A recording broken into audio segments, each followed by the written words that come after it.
Chloe used to be a genius hacker. A year ago, she was transported into the world of a trashy, melodramatic romance novel and became the 5-year-old daughter of the main character, Ara. As she walked down the alley toward her house, she saw a luxury car parked in front of their shabby door. She tilted her little head, a faint smile on her face. Finally, this part of the story. She'd been playing the part of an innocent little kid for a year now. This must be the part of the plot where they're taken in by the Kwan family. Before she even stepped inside, she heard voices. "I'm really your birth mother. The DNA test is right here. It's all my fault. You were only 5 years old and I didn't watch you closely enough. And you were kidnapped. Please give your mother a chance to make it up to you. Come home with me, to the Kwan family, to a better life. Your father, your brother, and your sister, they all miss you so much." In the original novel, the heroine was born into poverty to pay her gravely ill mother's medical bills. She entered the treacherous world of entertainment. Aiden Song, the industry's top mogul and the male lead, discovered that Era looked just like his first love. He offered to pay a huge sum for her mother's treatment, but only if Arara agreed to be his contract lover. To save her mother, Ara signed the contract. In the brief time they spent together, she fell for the dangerous man, but their happiness was short-lived. Aiden's first love returned, and mother passed away from her illness. Devastated, the gentle-natured Era decided to leave Aiden. She disappeared, running away while pregnant to give birth to her daughter, Chloe. Thinking of this, the coldness on Chloe's face melted away, replaced by the innocent look of a child as she toddled into the house. "Hey, I'm home. My tummy's hungry. I want a snack." God, it's so embarrassing for an adult soul to have to act this cute. "Mommy, who's this old lady?" Quickly pulled Chloe to her side. "Chloe, this is your grandma," she said softly. "Be a good girl and say hello." Chloe obliged in a tiny voice. "Hi, Grandma." Mrs. Kwan struggled to maintain her wealthy socialite demeanor. "Ara, this child is... her name is Chloe. She's my daughter. She's 5, said, clearly wanting to avoid the details of Chloe's birth. A painful memory for her. A look of pity crossed Mrs. Kwan's face. "Oh, you poor thing. You must have suffered so much all these years. Tomorrow, I'll send a car to bring you home to the Kwan family.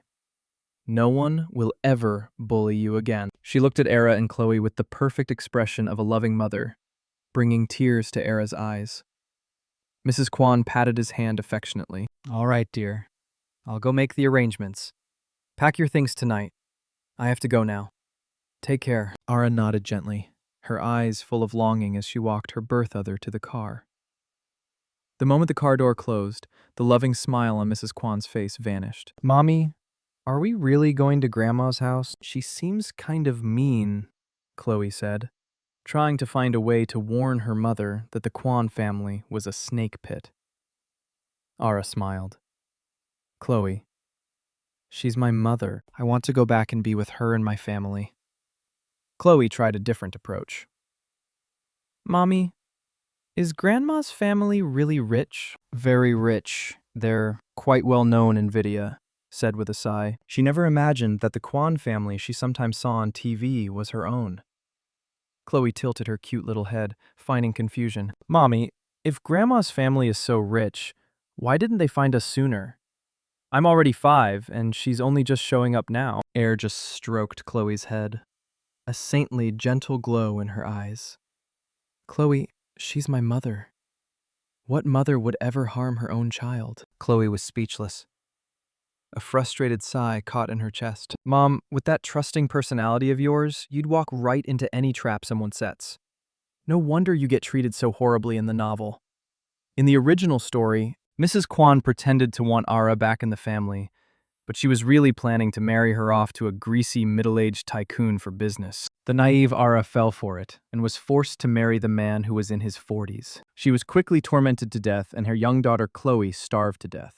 I can't let that tragedy happen. It looked like saving the tragic heroine was all up to her, and if she got the chance, Chloe also planned to find her jerk dad and teach him a lesson. Early the next morning, the car arrived to take the mother and daughter to Viridia. The driver spoke respectfully.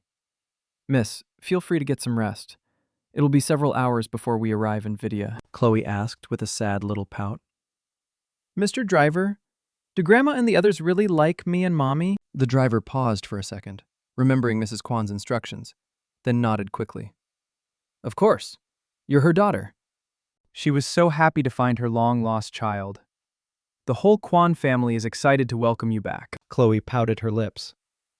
If Grandma likes Mommy and me so much, why didn't she send a plane to pick us up? I saw on TV that it only takes 2 hours to get to Vidya by plane. The driver was surprised a 5-year-old would ask such a question. Maybe the tickets were all sold out.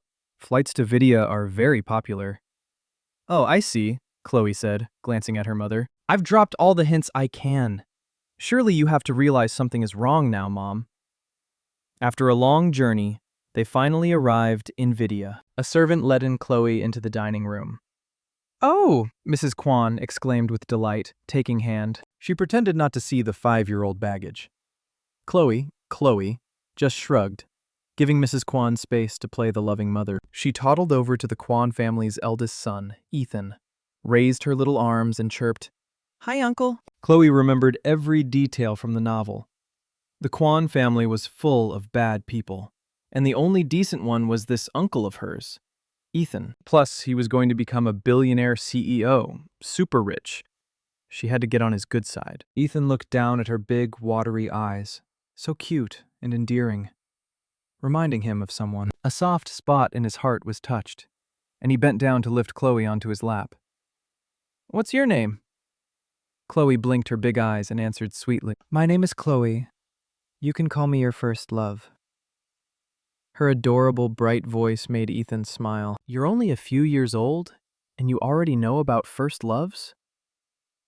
I learned it from TV, Chloe said innocently. A first love is the first person you like. Uncle, do you have a first love? Ethan paused, a smile flashing in his eyes. What do you think? Chloe giggled. Of course I know you have a first love, she thought. It's that famous gamer and streamer kid. But in the near future, your parents are going to do everything they can to stop you from being with him. Mom? Dad? Is my sister back? The dining room door opened, and the third daughter of the Kwan family, Iris, walked in cheerfully. She had just turned 18, beautiful and graceful, with the air of a high society lady. Ara, let me introduce you. This is your younger sister, Iris, Mrs. Kwan said, her face lighting up with a loving smile as she eagerly made the introduction. It's so nice to meet you, sister. You're so pretty. I was worried you'd have had a hard time in the countryside, Iris said with a fake innocence. Sister, why didn't my brother-in-law come today? I only see my little niece. Chloe's father passed away a long time ago, Arara said dismissively, not wanting to talk about him. She might be naive, but she could already feel the malice coming from her sister. Iris forced a gentle smile and changed the subject. Mom, my niece is 5. She'll need to go to school here in Vidya. Have you picked out a kindergarten for her? Chloe chewed on her food, thinking, here we go. The kindergarten plotline. To prevent the scandal of an unwed mother from tainting their reputation, the Kwans planned to separate Ara and her daughter. They pretended to be kind and found a prestigious kindergarten for Chloe. After sending Chloe there, Mrs. Kwan would arrange for Ara to meet with a Mr. Lee. The school wasn't prestigious at all. It was more like a prison. In just a few days, Chloe was starved until she was pale and thin. Mrs. Kwan then used this to blackmail, saying Chloe could only leave the school if agreed to marry Mr. Lee. Remembering the awful plot, Chloe sighed. The kindergarten is the start of the tragedy. I have to stop it. I've already chosen one. It's called Royal Kindergarten, Mrs. Kwan said with a smile, taking hand. Chloe is 5 now. We can't neglect her education, Iris chimed in. That's right, sister. Chloe's still young. She should make some friends. Other kids her age are already learning English. We can't have her still playing in the mud, can we? Ada, listen to your mother, Mrs. Kwan said, putting on her best caring mother act. I've owed you for 19 years. All I want to do now is make it up to you. Looked moved. Was smart, but she did need to spend more time with other children, instead of always being cooped up inside playing computer games. Chloe pouted, her cute, chubby face scrunching up. Uncle, I don't want to go to kindergarten. I want to play with you.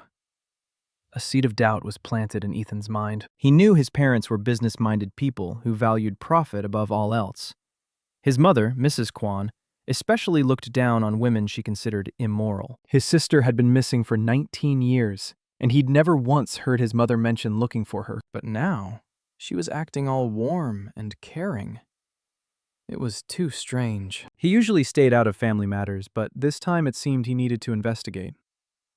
Iris took Chloe to see the room they had prepared for her. Chloe played her part perfectly, letting out a little wow and flopping onto the bed, hugging a teddy like she'd never seen anything so amazing. Such a new... Iris scoffed internally. This little brat from the countryside is so easy to fool. A few teddies and she's mesmerized. Chloe's big, dark eyes darted around before she lowered her voice conspiratorially. Auntie, I'll tell you a secret, but you can't tell anyone else. Okay. My mommy said my daddy is a deep-sea diver. Iris was surprised. The kid's father actually had a real job? She'd assumed he was some gangster or a bum from a bar. Good girl, Chloe. Tell Auntie, where does your daddy live now? Chloe answered with a very serious expression. My daddy lives in the sea. Mommy said he's the best deep-sea diver in the world. Other divers go down for a little while and come back up, but my daddy has been diving in the sea for 5 years and still hasn't come up yet. A muscle in Iris's face twitched as she fought the urge to curse. What a ridiculous lie. It was obviously something made up to shut the kid up. That cunning woman had no intention of revealing the father's identity. She didn't want to spend another second with the little brat and made an excuse to leave. Alone in the pink-themed room, Chloe's childish expression vanished. She lazily typed on a keyboard and quickly found information on Royal Kindergarten. It was a little-known private school in Vidya, with a run-down campus, irresponsible teachers, and terrible conditions. She hopped off the chair, opened her little backpack, and took out a thin, modified laptop. A message from B popped up. Boss, I found the info on Aiden's song. He really is a top entertainment mogul. A lot of his info is classified. I've compiled it all and sent it to your email. Check it when you can. She typed back a quick, good job. But B had more questions. Boss, what have you been up to lately? You haven't been online in ages. Chloe shot back a simple reply. Getting ready for kindergarten. B was incredulous. I'm not a kid, boss. Don't mess with me. With your top-tier computer skills and tough-as-nails personality, there's no way you haven't even started kindergarten yet. Chloe shrugged. She was telling the truth, but of course her subordinates wouldn't believe her. At 9 p.m., told Chloe it was time for bed. Mommy, this computer is so much fun, Chloe said, sitting on a small chair, her little hands randomly tapping the keyboard. All bent down to carry her to bed, but Chloe clung to her neck reluctantly. As she did, her foot accidentally hit the keyboard, and the screen switched to a page about Royal Kindergarten. Carried her to the bed. You go to sleep first, Chloe. Mommy will turn off the computer. When she walked back to the desk, she saw the school's information page on the screen. It was the kindergarten Mrs. Kwan had mentioned. The more she read, the more her heart sank, and her mother's words from that afternoon echoed in her mind. The teaching quality at this school is excellent. The Kwan family even has investments in it. The tuition is over $500,000 a year. You want to see the school? No rush, no rush. We'll go after I've introduced you to all our relatives. Don't worry, Chloe is my granddaughter. What kind of grandmother wouldn't do on her own grandchild? It was like a bucket of ice water had been dumped over her head, instantly clearing her thoughts. Suddenly, Chloe mumbled, Mommy, you grown-ups love playing on the computer. Auntie Iris was playing on this one this afternoon, and she asked me who my daddy was. Ara's expression changed instantly. Iris used this computer. That explains the browsing history. And she asked Chloe who her father was. She gently asked Chloe, What else did Auntie Iris say? Tell Mommy. Chloe cheered silently. Mom, your brain is finally working. Let me think.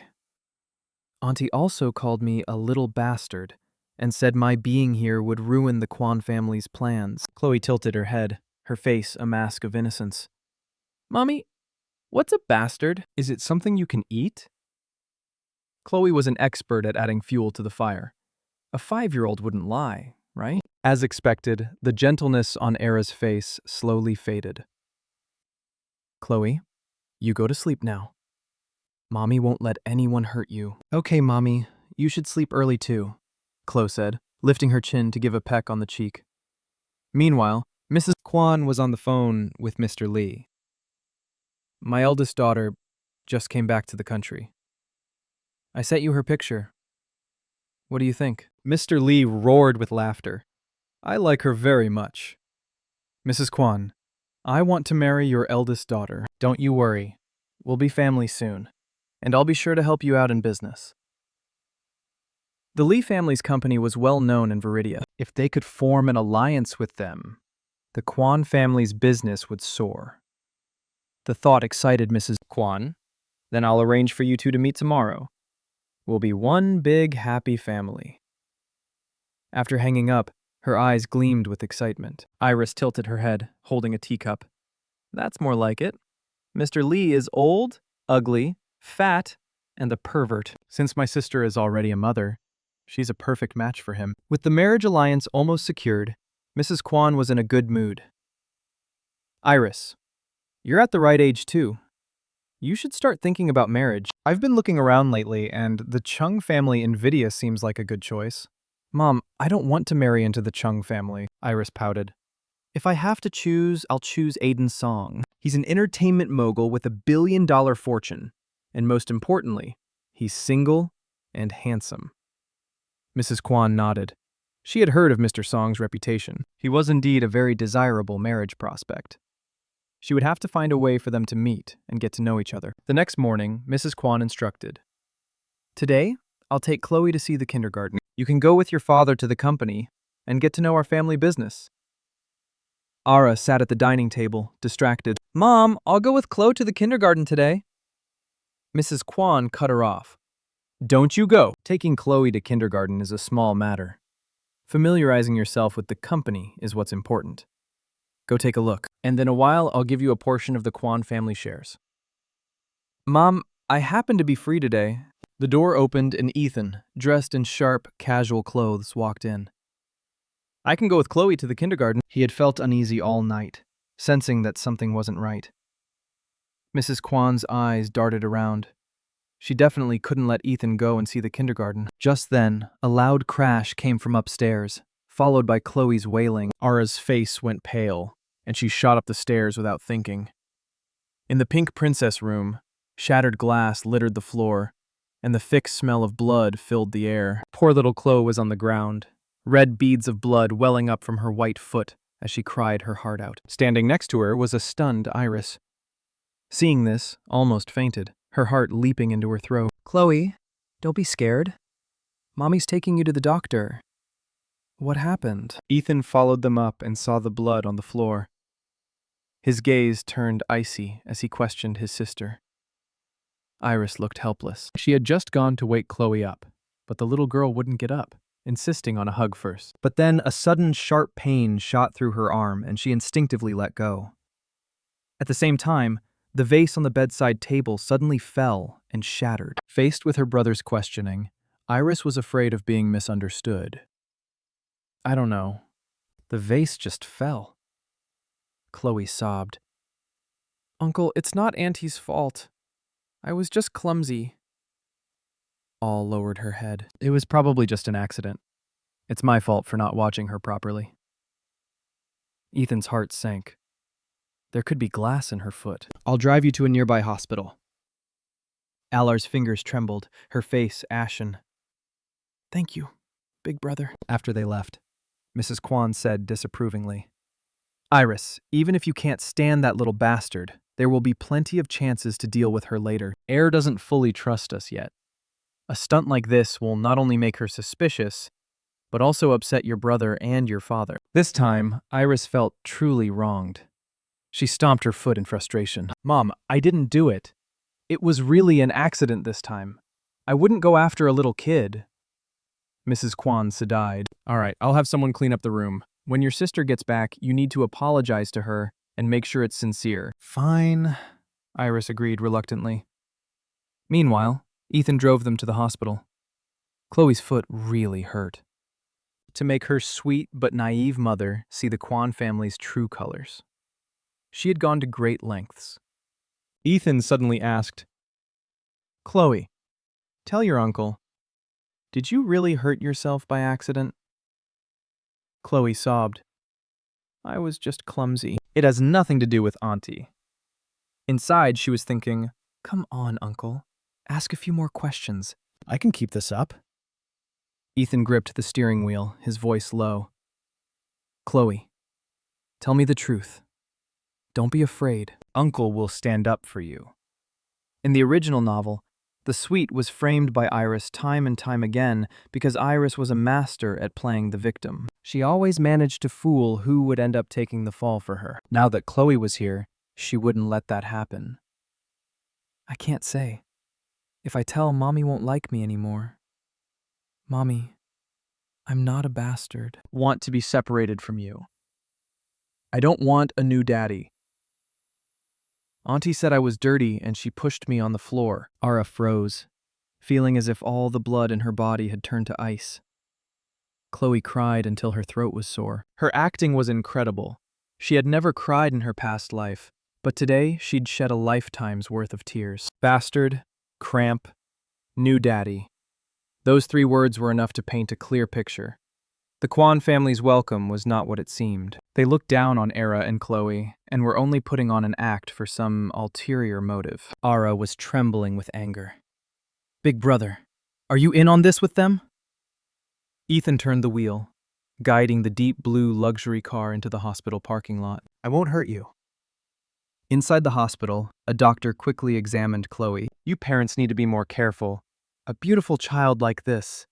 If the glass had hurt her eyes or scarred her face, it would have ruined her for life." Choked back a sob and thanked him.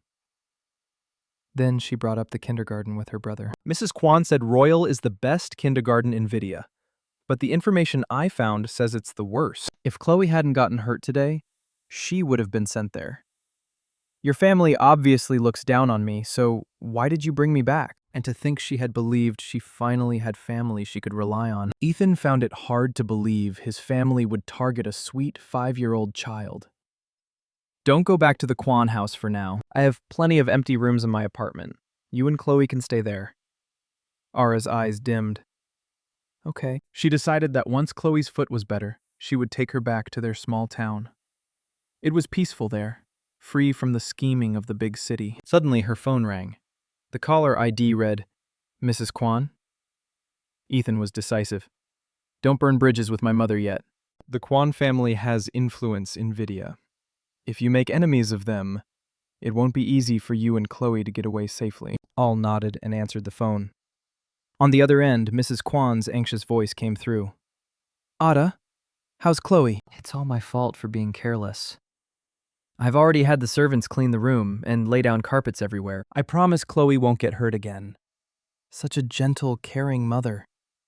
Except now wasn't so easily fooled. Chloe has a few glass shards in her foot. The doctor said she can't walk for a while. So I'm planning to let her stay in the hospital today." "That's fine. You take good care of her." "Don't overwork yourself," Mrs. Kwan said lovingly. "Oh, and one more thing. Our relatives heard you were back and are all so excited. I'll take you to meet them tomorrow." Ara cut the call short with a single sentence. "We'll talk about it tomorrow. I need to take care of Chloe now." Mrs. Kwan's smile faded. She had a nagging feeling that was catching on. She had to arrange the meeting with Mr. Lee as soon as possible. The next morning, Ethan brought them to his apartment. "You and Chloe can stay on the second floor. I've already had the rooms prepared. You can stay as long as you like." Chloe noticed another room on the second floor with its door slightly ajar. Inside, it was filled with Ultraman figures. She blinked her big eyes and asked curiously, "Uncle, is that Ultraman in that room? Do you like Ultraman?" Ethan saw the open door and walked over to close it. "That's a friend's room. He stays over sometimes." Chloe propped her chin on her hand and said slightly, "A friend? Oh, I get it. It must be my auntie, right?" All smiled.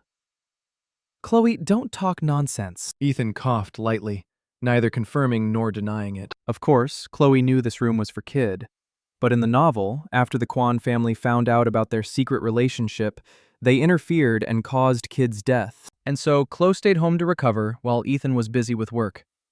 After making lunch, Ara secretly went to the so-called royal kindergarten to see it for herself. But on her way back, a car blocked her path, and Mrs. Kwan got out. Ara, I was just on my way to find you. What a coincidence to run into you here. Do you remember your second uncle? He doted on you the most when you were little. When he heard you were back, he was so emotional he cried, saying, "The ancestors were watching over our family." Your second uncle and the others are all here tonight. Come with me to see them. Ara didn't want to talk to Mrs. Kwan. I need to go to the hospital to get medicine for Chloe. Her foot still hasn't healed. Mrs. Kwan maintained her kind expression. It's all my fault she got hurt. Please don't blame me. I just want to make it up to you. You're my own flesh and blood. Are you really going to doubt your own mother? All hesitated, and Mrs. Kwan managed to half persuade, half drag her into the car. Chloe was enjoying some rare alone time, curled up in her room, playing on the computer. Time flew by, and when the sunlight streaming through the window turned golden, she realized it was already dusk. Ara went to the suburbs to check out that kindergarten. She should have been home by now. She stood still for a second, her expression changing. She quickly grabbed her phone and called Ara. The number you have dialed has been turned off. Chloe smacked her forehead in frustration. According to the original plot, Ara was probably about to be sold off by the Kwan family to that greasy Mr. Lee. She quickly called Ethan. Uncle, Mommy's missing. She said she was going to check out the kindergarten this afternoon, but she's still not back. Uncle, I miss my mommy. Tears welled up in her eyes, though inwardly she was fuming. If I weren't a 5-year-old, I'd be rescuing her with a tank by now. Why did I have to be reborn as a little kid who can't do anything but cry and act cute? Don't worry, Ethan's voice was calm. I'm on my way. Chloe nodded obediently. According to the original story, Mrs. Kwan would burst into the room with a group of people pretending to catch Mr. Lee in a compromising position. Era's reputation would be ruined, and under pressure from all sides, she would be forced to marry him. A dozen minutes later, Ethan's men located Mrs. Kwan at the Empire Hotel. Ethan looked at Chloe gently. Uncle is going to find your mom. You be a good girl and wait in the car. Don't go anywhere. Understand? Chloe blinked and nodded sweetly. Worried, Ethan locked the car and hurried into the hotel with his assistant. What is my mother doing bringing to a hotel? As soon as they were gone, there was a soft click. The locked car door opened. Chloe got out, limping slightly, and muttered to herself, Uncle, you should never lock a kid in a car. It's not safe. She limped to the nearest luxury elevator and stood on her tiptoes trying to press the button for the 30th floor. She remembered from the novel that Mrs. Kwan had caught a disheveled with Mr. Lee on the 30th floor, but she was too short. No matter how hard she tried, she couldn't reach it. Little girl, are you here by yourself? Just as Chloe was getting frustrated, 2 men in suits walked into the elevator. One of them, who looked like an assistant, noticed the adorable little girl and asked kindly. Chloe looked up. I'm going to the 30th floor to find my mommy, but I can't reach the button. Here, let me help you, the assistant said, pressing the button for her. Just as Chloe was about to thank him, she caught a glimpse of the man standing beside him, who hadn't said a word. Chloe's mouth formed a perfect O. This man, who radiated a don't touch me vibe, was none other than Aiden's Song from the Files, the clueless male lead from the novel, her jerk dad. She pouted inwardly, stepped forward, and tugged on Aiden's sleeve. Call Mr. Have you seen my mommy? The assistant quickly pulled Chloe's hand away. Little one, our CEO is a bit of a germaphobe. Please don't pull on his clothes.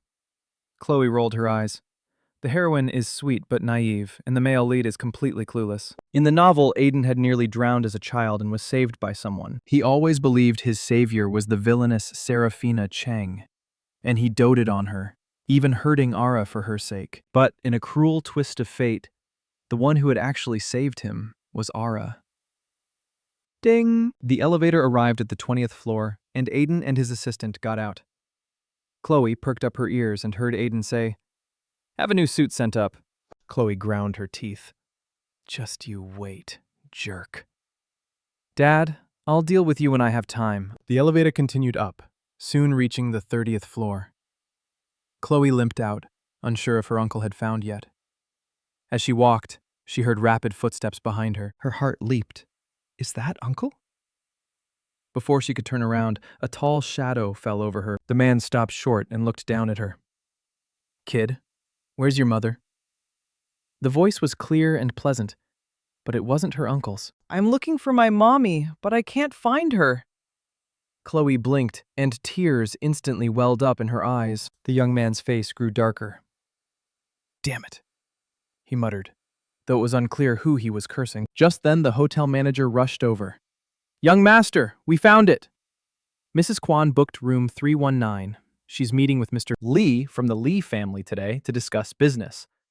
The moment he spoke, Chloe knew who the handsome young man was. He had to be the Chung family's only official heir, Kai Cheng. The novel didn't say much about him, only that he was caught in his family's power struggles and died young at the hands of one of his father's illegitimate sons. I rushed toward room 319. Watch this kid. Don't let her wander off. The manager wiped sweat from his forehead. Don't worry, young master. Chloe stood there, stunned. It seemed like this young master wanted to save. But what was the connection between Kai and Alara? They were complete strangers. She didn't remember this part from the novel. Was it a hidden plot point? Kai couldn't believe how clueless he was. She had actually gotten into Mrs. Kwan's car and been brought here to meet Mr. Lee. Did having a kid make her lose her mind? He burst into the room and heard whimpering from the large bed. Ara, still partially conscious, was struggling and begging, but the man on top of her just laughed mockingly. Ai's eyes widened, a nameless rage burning inside him. He crossed the room in 3 strides, yanked the portly man off the bed, and kicked him away. He quickly covered with a blanket, his voice unusually gentle.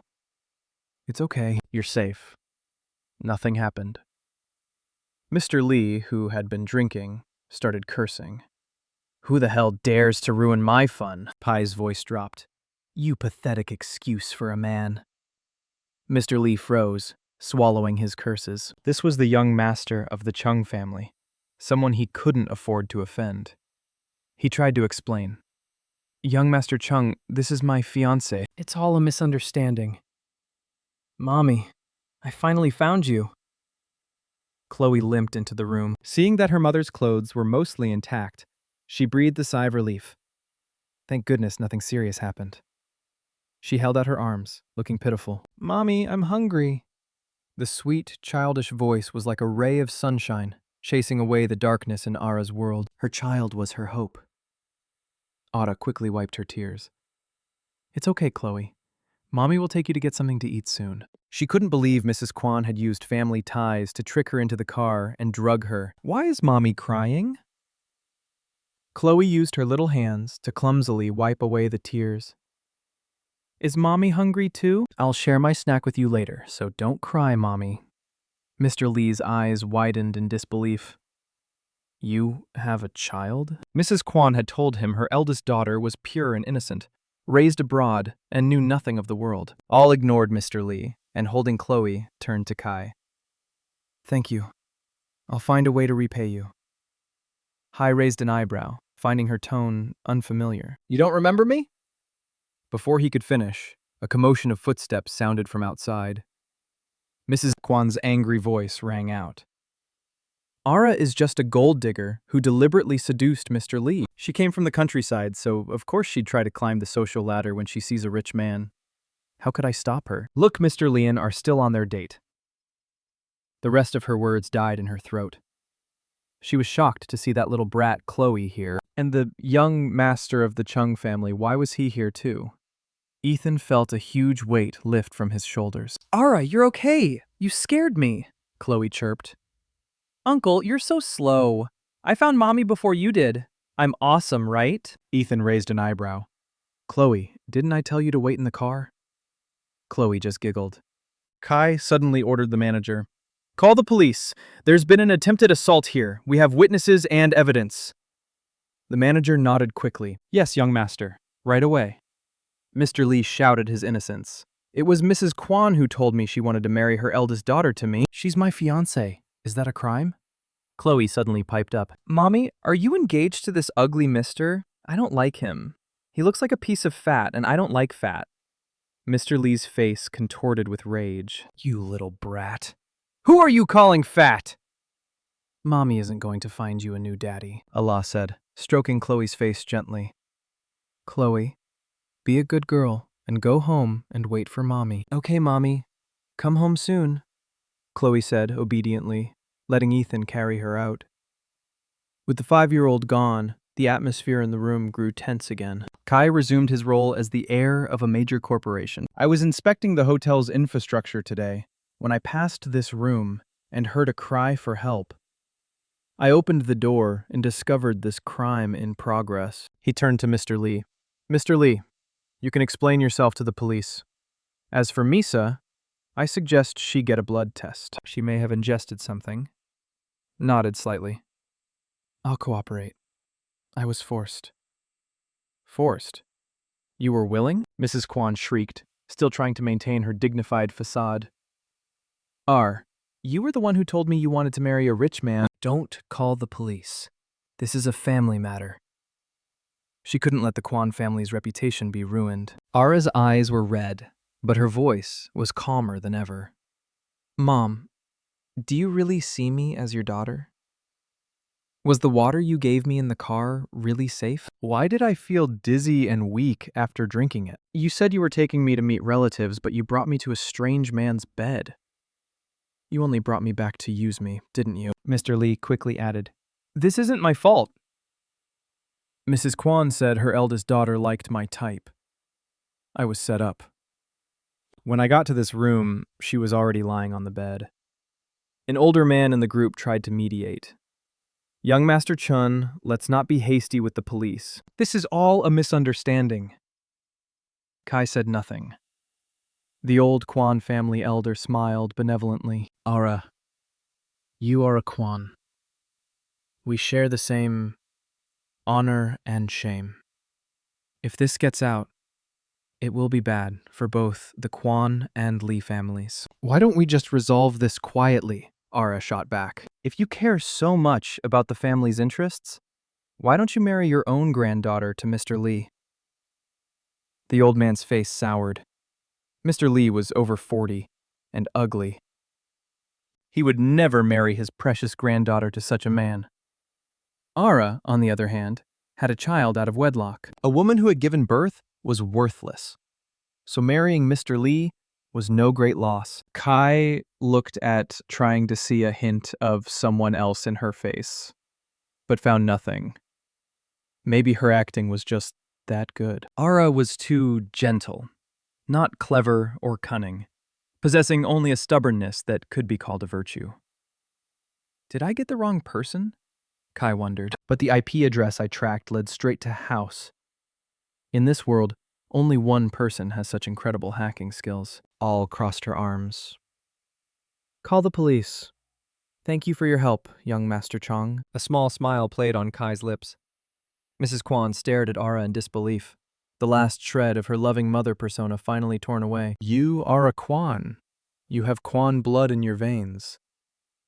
Can't you be a little more forgiving and let this go for the sake of both families? Ara didn't answer. There was nothing left to say. They say a mother and child share a special bond, that a mother will always love her child. But with Mrs. Kwan, all she saw was coldness, self-interest, and vanity. This woman didn't deserve to be her mother. Kai made the call.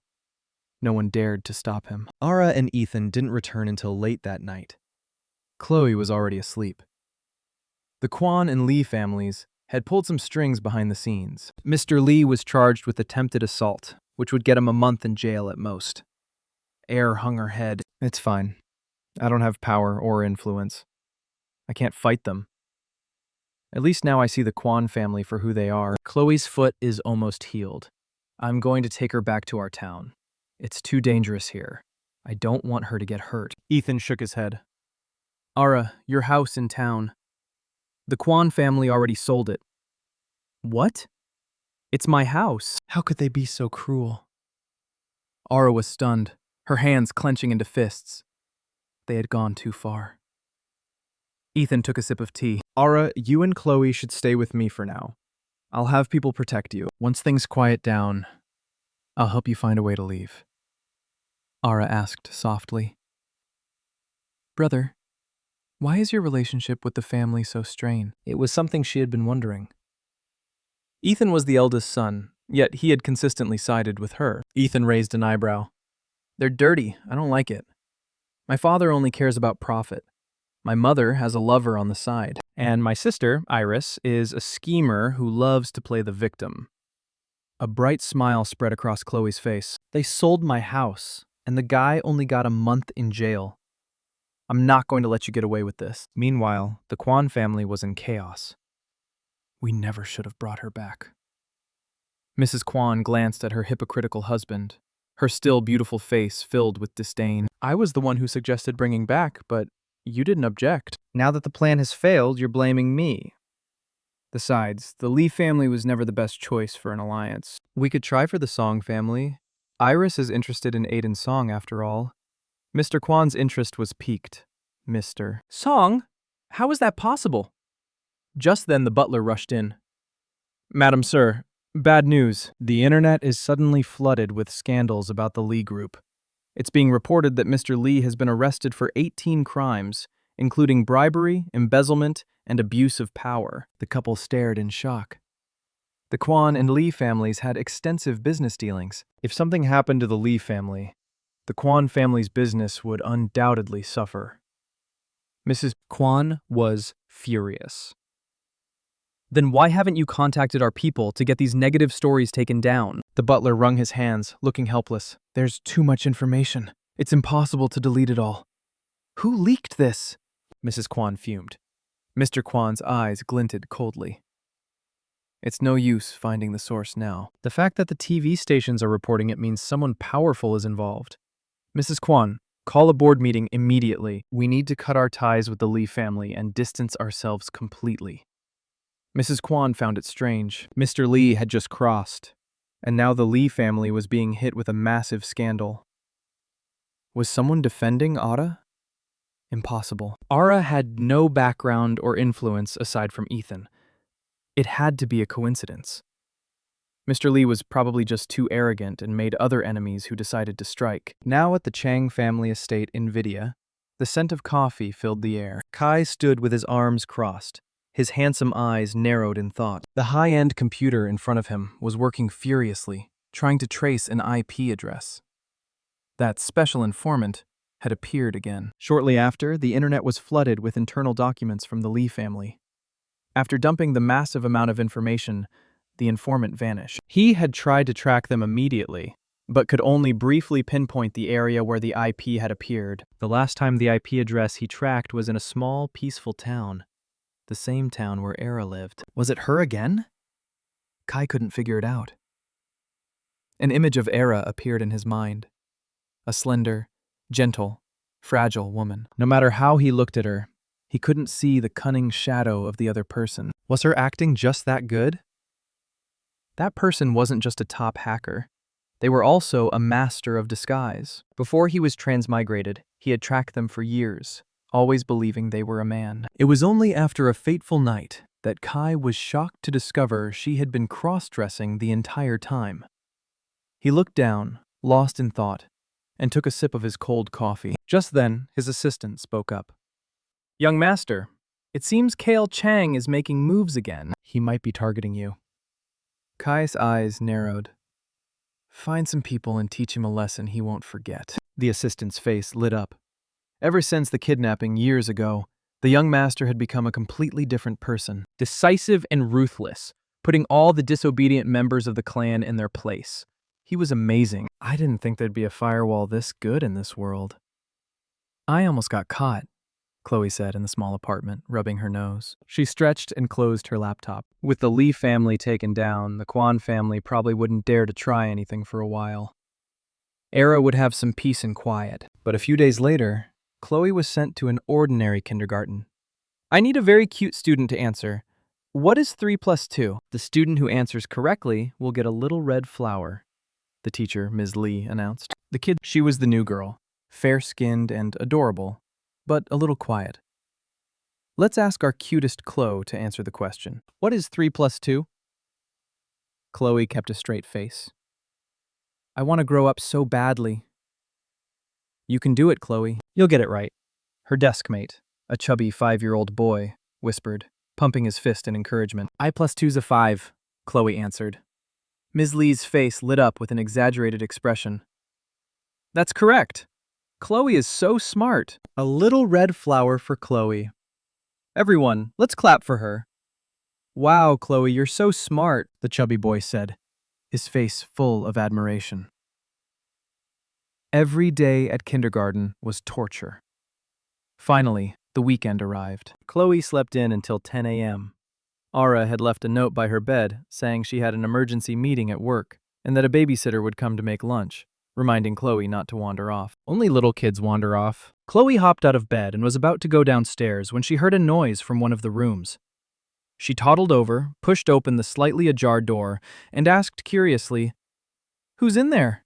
Is that my auntie? The tall gaming chair swiveled around and the noodles in the young man's mouth fell back into the instant ramen cup.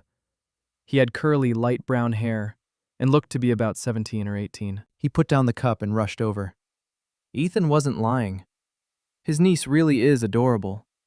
Like a little kitten. If I'd known you were this cute, I would have skipped the streamer convention and come to see you sooner. The young man was clearly a chatterbox, words spilling out of him the moment he saw Chloe. Chloe rubbed her ears. This guy is so loud. I'm hungry. I want a steamed bun, Chloe said, rubbing her tummy and looking up at him. Hey, little one.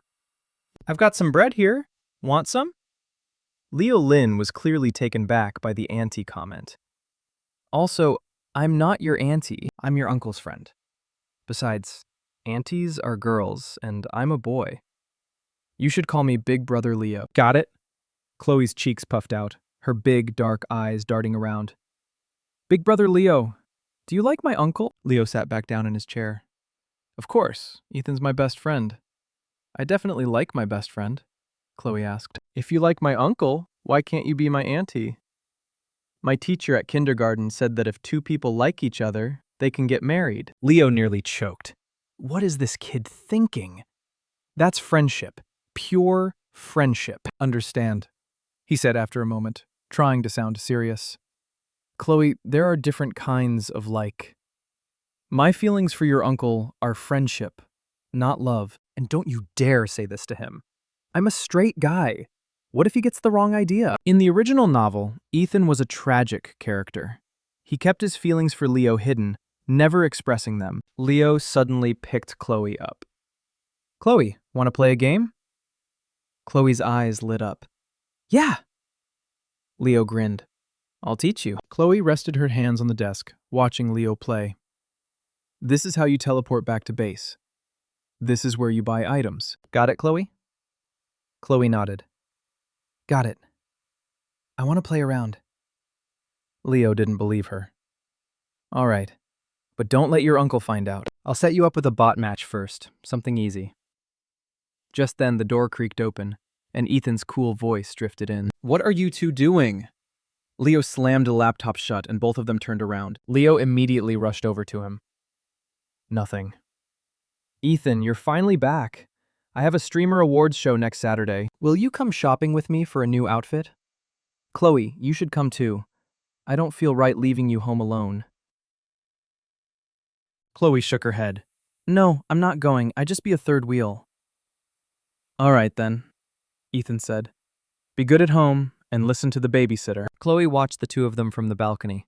Suddenly, a camera flash glinted from the bushes below. Chloe narrowed her eyes.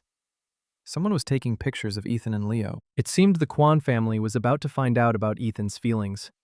They were old-fashioned and would never allow him to have feelings for another man. They would definitely try to stop it. In the original novel, a female singer tearfully claimed that Leo had harassed her at the award show and even leaked their chat logs. In the chats, Leo's wholesome image was shattered by lewd and disgusting messages. With a hidden hand pushing the narrative, Leo became a public enemy overnight. He tried to defend himself, saying his phone had been stolen and he hadn't sent the messages, but no one believed him. The streaming company he was signed with quickly terminated his contract. stating they would not work with a streamer of questionable character. The final blow came when a former fan brutally broke Leo's arm. He could no longer play video games, a devastating blow for any gamer. Coincidentally, Ethan had been deliberately sent abroad on a business trip and couldn't get back in time to help. The public backlash, his broken arm, and the bleak future finally crushed Leo. In the end, he took his own life. The Streamer Awards show, Chloe mused, her bright eyes thoughtful. Her uncle and kid had just left to buy clothes for the show. Time was short. Since Big Brother Leo is a good guy, I'll help you out this time. I can't let my uncle lose his future husband. I'm counting on inheriting his fortune after all. Swoosh. Mrs. Kwan threw a handful of photos onto the table. See for yourself.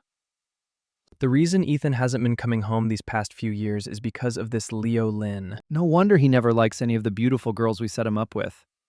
He's been bewitched by some pretty boy.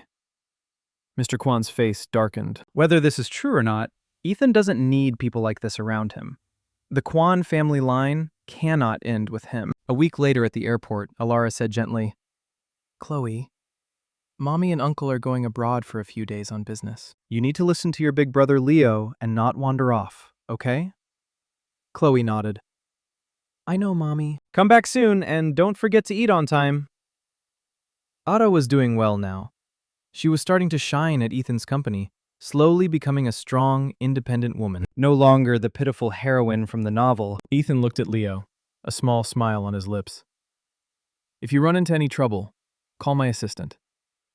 Leo puffed out his chest. Don't worry, I'm not a kid. I can definitely take care of your niece.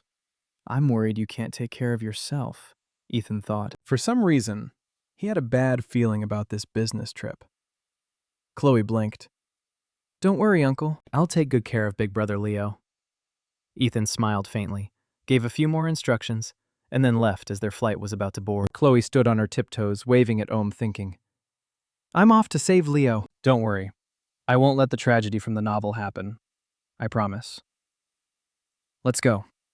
Let's go. Time for dinner, Leo said, shaking off a strange feeling and returning to his cheerful self. I have the Streamer Awards show tomorrow. Want to come with me? Chloe smiled. Of course. Not only am I going, but I'm also going to take down a few people while I'm at it. Soon they arrived at the awards show. Chloe peered out the car window. The entrance was swarmed with fans, most of them there for Kid Leo Lin. Look at all the light-up signs. The fans are so energetic. I wonder if we'll see Leo tonight. He didn't even stream today. I hope I see Ethan. I love it when he plays games with Leo. They're so cute together. Chloe could hear the fans chatter even through the car window. But how long will this love last? Once the scandal broke tonight, these same fans would become the very ones to crush Leo. The car drove through a special entrance. The event was more like a gala, with champagne towers, sparkling glasses, delicious food, and celebrities and influencers chatting and laughing. It was a scene of dazzling luxury. Leo crouched down. I have to do an interview in a bit. You wait here at the table and be good, okay? Chloe nodded obediently. Kid, long time no see. And you brought a cute little kid with you, a soft, alluring voice said. Chloe recognized her immediately. This was her target for the night. The popular streamer, Bella Bay. In the novel, she was the one who framed Leo, gaining a massive following by playing the victim. She had used his tragedy to become a top influencer and later married into a wealthy family. Oh, who's this little one? Bella asked with a bright smile. Leo grinned a little proud. This is my friend's niece, Chloe. I'm looking after her for a while. Cute, right? Trying to seem friendly. Bella crouched down, a wide smile on her face. She's adorable. Chloe, do you go to kindergarten? Chloe nodded and said in a tiny voice, Yes, I go to kindergarten. That's so great, Chloe. Bella said, still smiling. Chloe tilted her head. What's so great about going to kindergarten? You mean you never went to kindergarten, miss? Bella's smile twitched. Leo chuckled and tried to smooth things over. She's just a kid. Don't mind her. Leo's assistant, Finn, rushed over. Leo, the interview is about to start. And after that, you have a meeting with young Master Chung. The Chung family is hosting this event after all. Just as Leo was about to hand his phone to Finn, Chloe spoke up. Big brother Leo, I want to play a game. Can I hold on to your phone for you? A strange look flashed in Finn's eyes. A kid might lose the phone, he said quickly. It's fine. Let her play, Leo said, figuring it would keep from getting bored. He handed her the phone. You stay right here. Don't wander off. Understand? Chloe nodded. I know. Finn glanced over at Bella, who gave a subtle nod. Chloe saw the exchange and smirked. Do they think I'm blind? Leo's assistant Finn had been bought by the Kwan family long ago. Tonight, she and Bella were planning to steal Leo's phone and send those harassing messages. Bella sat down next to Chloe, about to speak, when Chloe, who had been focused on her game, suddenly hopped off her chair and toddled over to a man standing nearby. Tall mister, it's you again. The tall man was Aiden Song, Chloe's jerk dad. This was an important event hosted by the Chung family, and as an entertainment mogul who managed countless celebrities and influencers, Aiden had been specially invited. Chloe had a mischievous streak. Whenever she saw her cool, germaphobe dad, she couldn't resist teasing him. She clung tightly to his leg, refusing to let go. Paul missed her. I found my mommy last time. Some bad guys were mean to her, but they went to jail. The assistant beside him sighed. It's this kid again. I'm so sorry. This is the little girl Mr. Lin brought. I'm watching her for him, Bella said, rushing over with beads of sweat on her forehead. It's crowded here. Be careful with the child, the assistant said before hurrying after his boss. Bella pretended to be concerned, trying to figure out how to get the phone from the little girl. Just as she was racking her brain, Chloe spoke up. Miss, I have to go to the potty. Can you hold my phone for me? Bella's eyes lit up. She's just handing it over. Of course, sweetie. I'll hold it for you. I'll wait for you right here. Okay.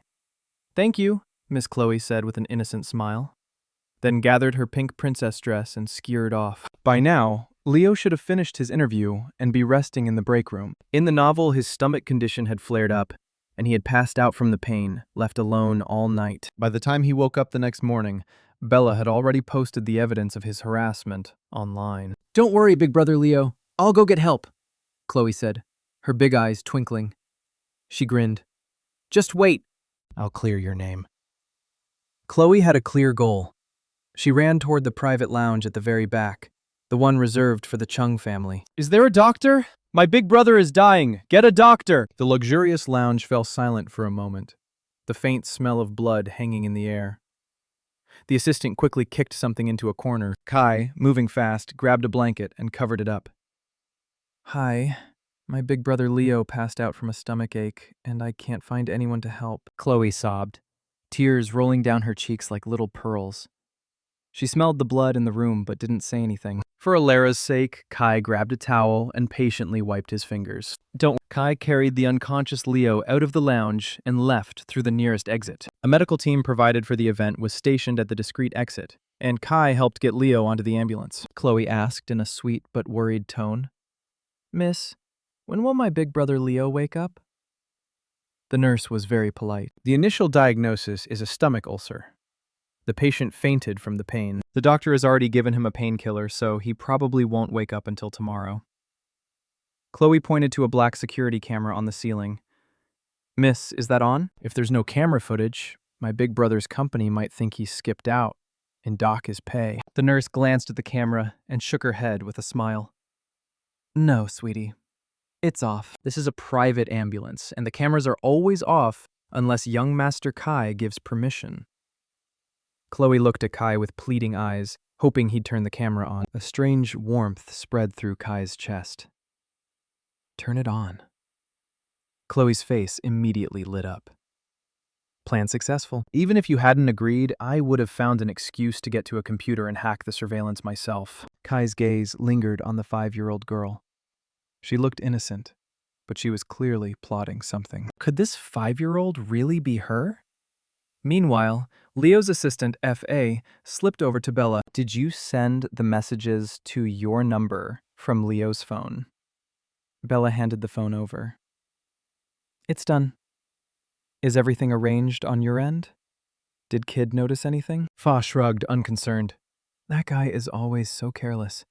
He won't even notice his phone is missing. You just focus on playing your part tomorrow. All right, I'll follow your plan, Bella said, with a confident smile. She knew a storm was about to hit the internet, and she would rise from it to become a top streamer.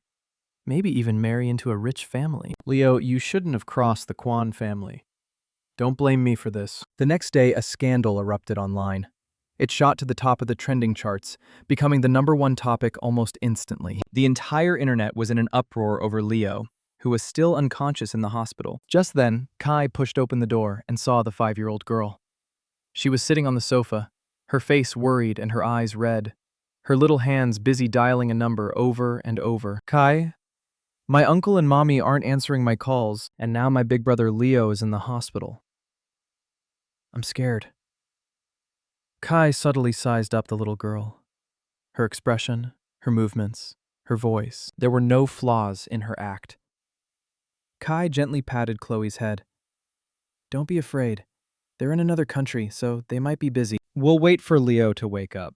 By the way, what kind of food does your mom like? Chloe paused and looked up at him. My mommy likes plain food. Why do you ask, Kai? Kai coughed and turned his head away. No reason. Chloe saw the tips of his ears turn red. Was he blushing? No wonder he rushed to save Era at the hotel. This 15-year-old kid had a crush on. Chloe wasn't surprised that Kai liked. She was just curious how a kid like him had even met Ara, since she had just arrived in Vidya. Not wanting his crush to be exposed, Kai stiffly changed the subject. Chloe, Leo is being targeted by a planned smear campaign. We have to help him. Where's his phone? The chat logs Bella posted online haven't been photoshopped. If we had his phone, Chloe scratched her head. I had to go to the potty yesterday, so I asked Auntie Bella to hold on to his phone for me. Chloe had given him a huge hint. If Kai was smart enough, he'd figure out the truth. And he wasn't dumb. Chloe saw the thoughtful look in his eyes. I already have a way to help Leo. I'm just waiting for him to wake up so I can discuss it with him. Chloe smiled innocently. You're so amazing, Kai. Kai looked at her cute act and couldn't help but smile. If Chloe really was her, then to think she'd been reduced to pretending to be a cutesy little kid, it was a huge departure from her usual arrogant personality. I patted her head. I have some things to take care of. If you get bored here, I can have someone bring you a laptop to play on. Chloe loved the sound of that. Hi, you get me. Just go kick my jerk Aiden to the curb and become my stepdad. I fully approve. She pretended to play a game, opening a small, inconspicuous window in the corner of the screen to contact her subordinate. B, I have a mission for you. Hack into a streaming platform called Orange. I need the recent transaction records. B replied quickly. You got it, boss. By the way, the World Hacker Competition is happening in the US later this year. The prize is $3 million. Are you in? Chloe's fingers paused. How much? Her eyes lit up. $3 million. Of course she was in. She needed money now to become financially independent as soon as possible. Just then, Leo woke up, scratching his curly hair in confusion. What happened to me? Chloe calmly explained everything that had happened online. The expression on Leo's face grew serious. He sat cross-legged on the bed, his head down, silent for a long time. He had secretly returned to the country, against his parents' wishes, to become a streamer in Viridia. He'd been through his fair share of online drama over the past 2 years, and had developed a thick skin.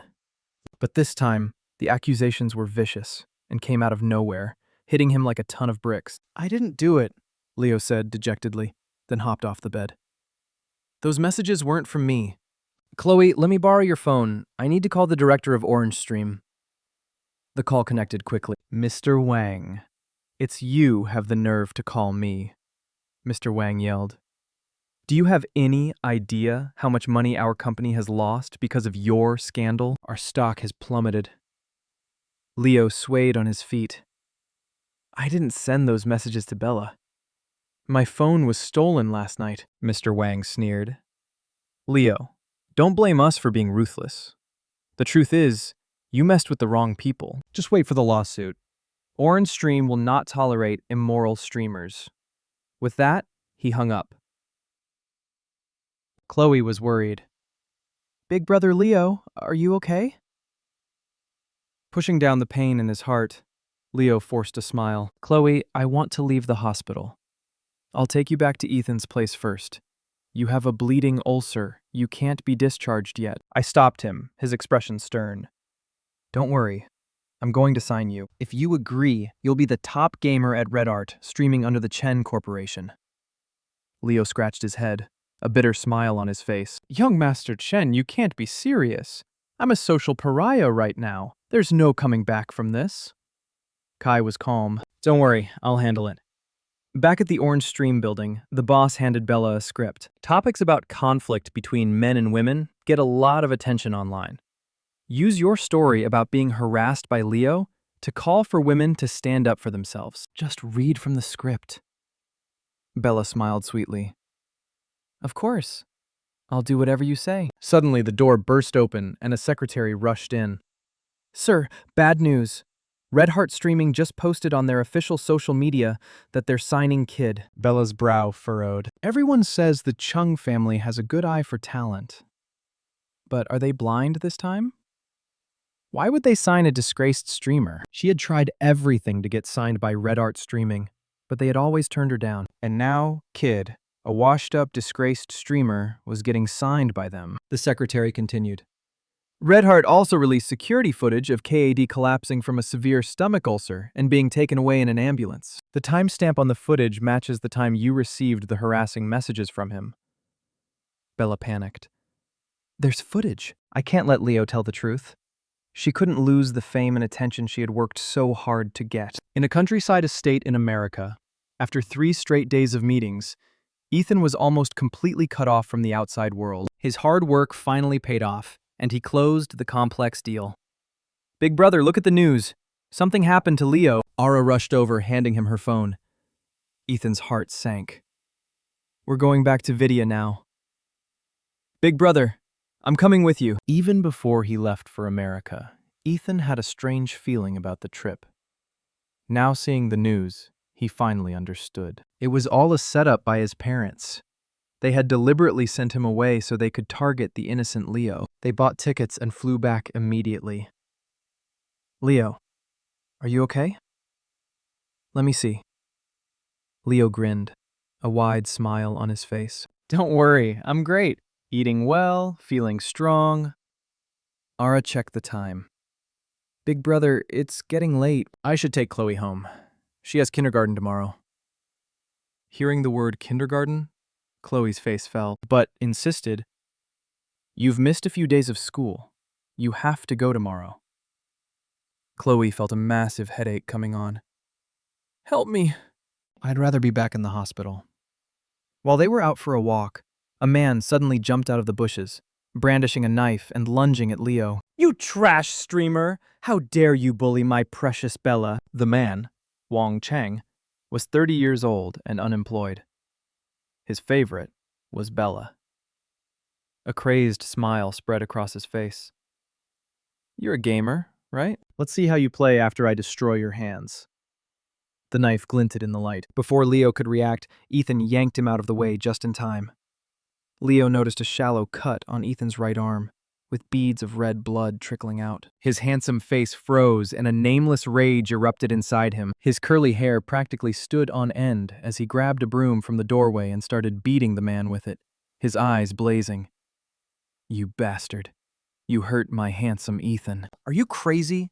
Tell me who sent you. If I don't beat you to a pulp with this broom today, my name isn't Leo." The bruised man begged for mercy. Stop hitting me." It was Bella. She said on her stream that you faked the security footage to slander her, and she was crying about how you bullied her. I just lost it. Leo was furious. "Get on your knees and wait for the police." Soon after, Orange Stream went bankrupt, and its streamers scattered. The controversial streamer Bella Bai was confirmed to have fabricated her story and was now facing a lawsuit. Her popularity plummeted. Leo fumed. Serves her right. She tried to frame me, then incited her fans to attack me, and Ethan got hurt because of it. Chloe's gaze rested on Ethan. He had been leaving early and coming home late, dealing with Orange and Bella. Oh, right. Ethan. Ara, Leo said, remembering something. Red Heart Streaming got me a gig for a game commercial. Maybe I should take Chloe with me. I want to go. I want to go. Chloe, who was bored out of her mind, immediately raised her little hand. All frowned. Then I'll go with Chloe. She can be a handful. I need to keep an eye on her. The car soon arrived at the Chong family's film studio. At the entrance, Chloe was surprised to see the young master, Kai Cheng. He was only 15, but had a maturity beyond his years. It was a gloomy, rainy day, and an assistant held a black umbrella over him. Chloe wondered why the young master of the Chung family was here. Was it for her mom? Miss, long time no see. I hope you've been well. Kai was in a way, savior. She nodded gently, her face full of gratitude. I'm doing very well, thank you. Kai's eyes flickered toward the 5-year-old Chloe. I just did what I had to do.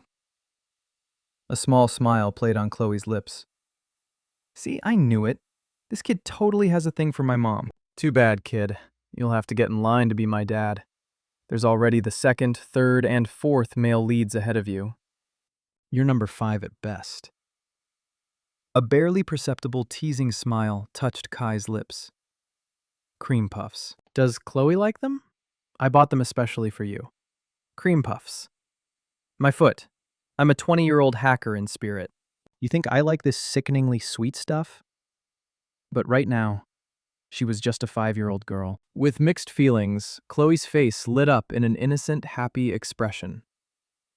Cream puffs. I love cream puffs. Thank you, Kai. The makeup artist couldn't stop praising Leo. You really are a top gamer and a handsome streamer.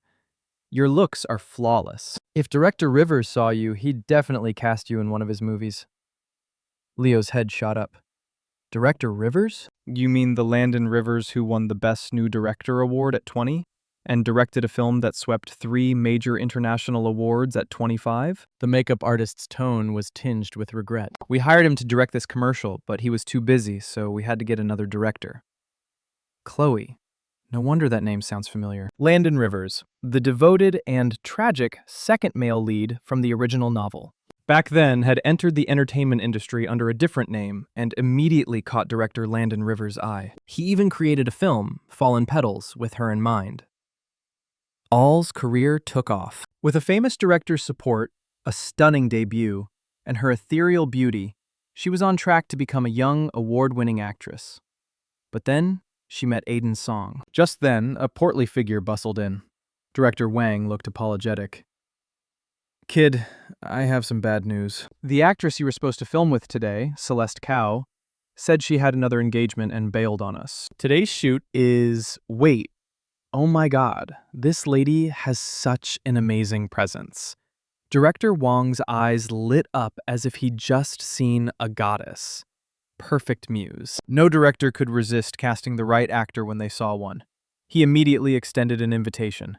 Beautiful lady, would you be willing to try on the costume for the female lead in this game commercial? My mentor is Landon Rivers, and he always said, I have an eye for beauty. I can personally guarantee that you'll look incredible on camera. Ara looked hesitant. She was grateful for Landon's help back then, but she didn't want to get involved with him again. She felt she had let him down, and more importantly, she didn't want to be in the public eye again, for fear of attracting Aiden's attention. Leo pleaded, Come on, just try it. You're so beautiful. You'll definitely look amazing on camera. Chloe gently tugged on Ara's sleeve. Mommy, I remember you have a picture in a traditional dress, and you looked so pretty. I want to see you in costume, please. Chloe was giving it her all, using her cutest, most persuasive voice. Ara doesn't want to be famous because she's afraid Aiden will find her, but that's exactly what I want.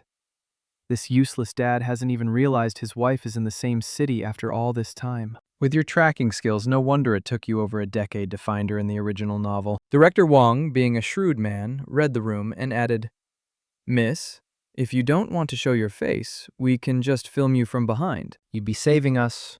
We'd really love to see you in the role. Ara finally gave in. I don't need to be paid, but we need to sign an agreement that my face won't be shown. It's easy. Director Wong was ecstatic. Makeup artist, quickly, get this lady ready. Half an hour later, the dressing room door opened and emerged in costume. Leo, Chloe, and the director were all stunned. Wow, you look absolutely gorgeous. Like a fairy who's descended to Earth. A few days later, Director Wong was in his office looking regretful. If only Misara had agreed to show her face, she would have been a sensation. An absolute internet phenomenon. The more he looked, the more he felt compelled to share this beauty with his mentor, who was abroad. At that moment, in a desert far away, Landon Rivers received a call from his student. Master, I just finished a game commercial. I sent the final cut to your email. He replied curtly. I'm busy, but his student persisted. It's important, Master. I finally found the kind of person you always talk about. Someone born to be an actor. I sent you a picture. You have to see it. Love you.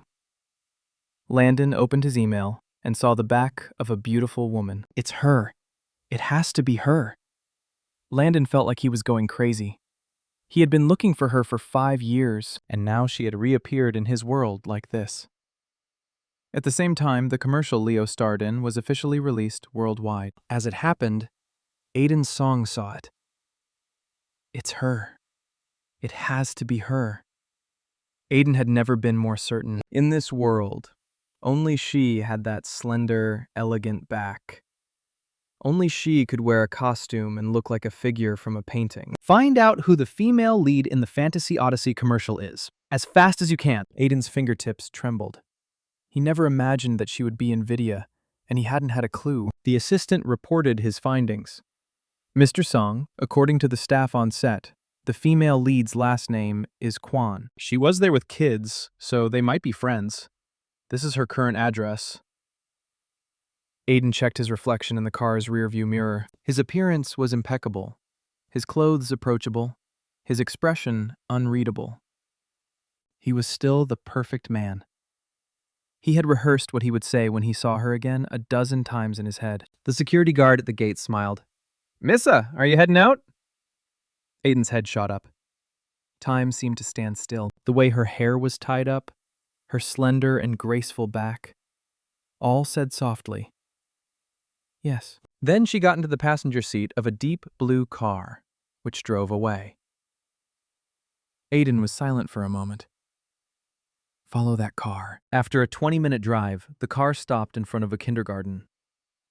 Chloe immediately ran into Ara's arms. Mommy, you're finally here. Ara smiled. Chloe, were you a good girl for your teacher today? Today we learned to count from 1 to 10. Chloe had to force herself to chant along with the other kids. She wanted to skip class to graduate, to grow up quickly, and escape this miserable childhood. Ethan got out of the car and took Chloe's other hand. It's my treat tonight, Chloe. What do you want to eat? Aiden couldn't believe it. His Arara already had a daughter, and the father was Ethan Kwan. The scene of them picking up their child from school together was a painfully happy sight. In that moment, his heart ached fiercely. Did you want to get away from me that badly?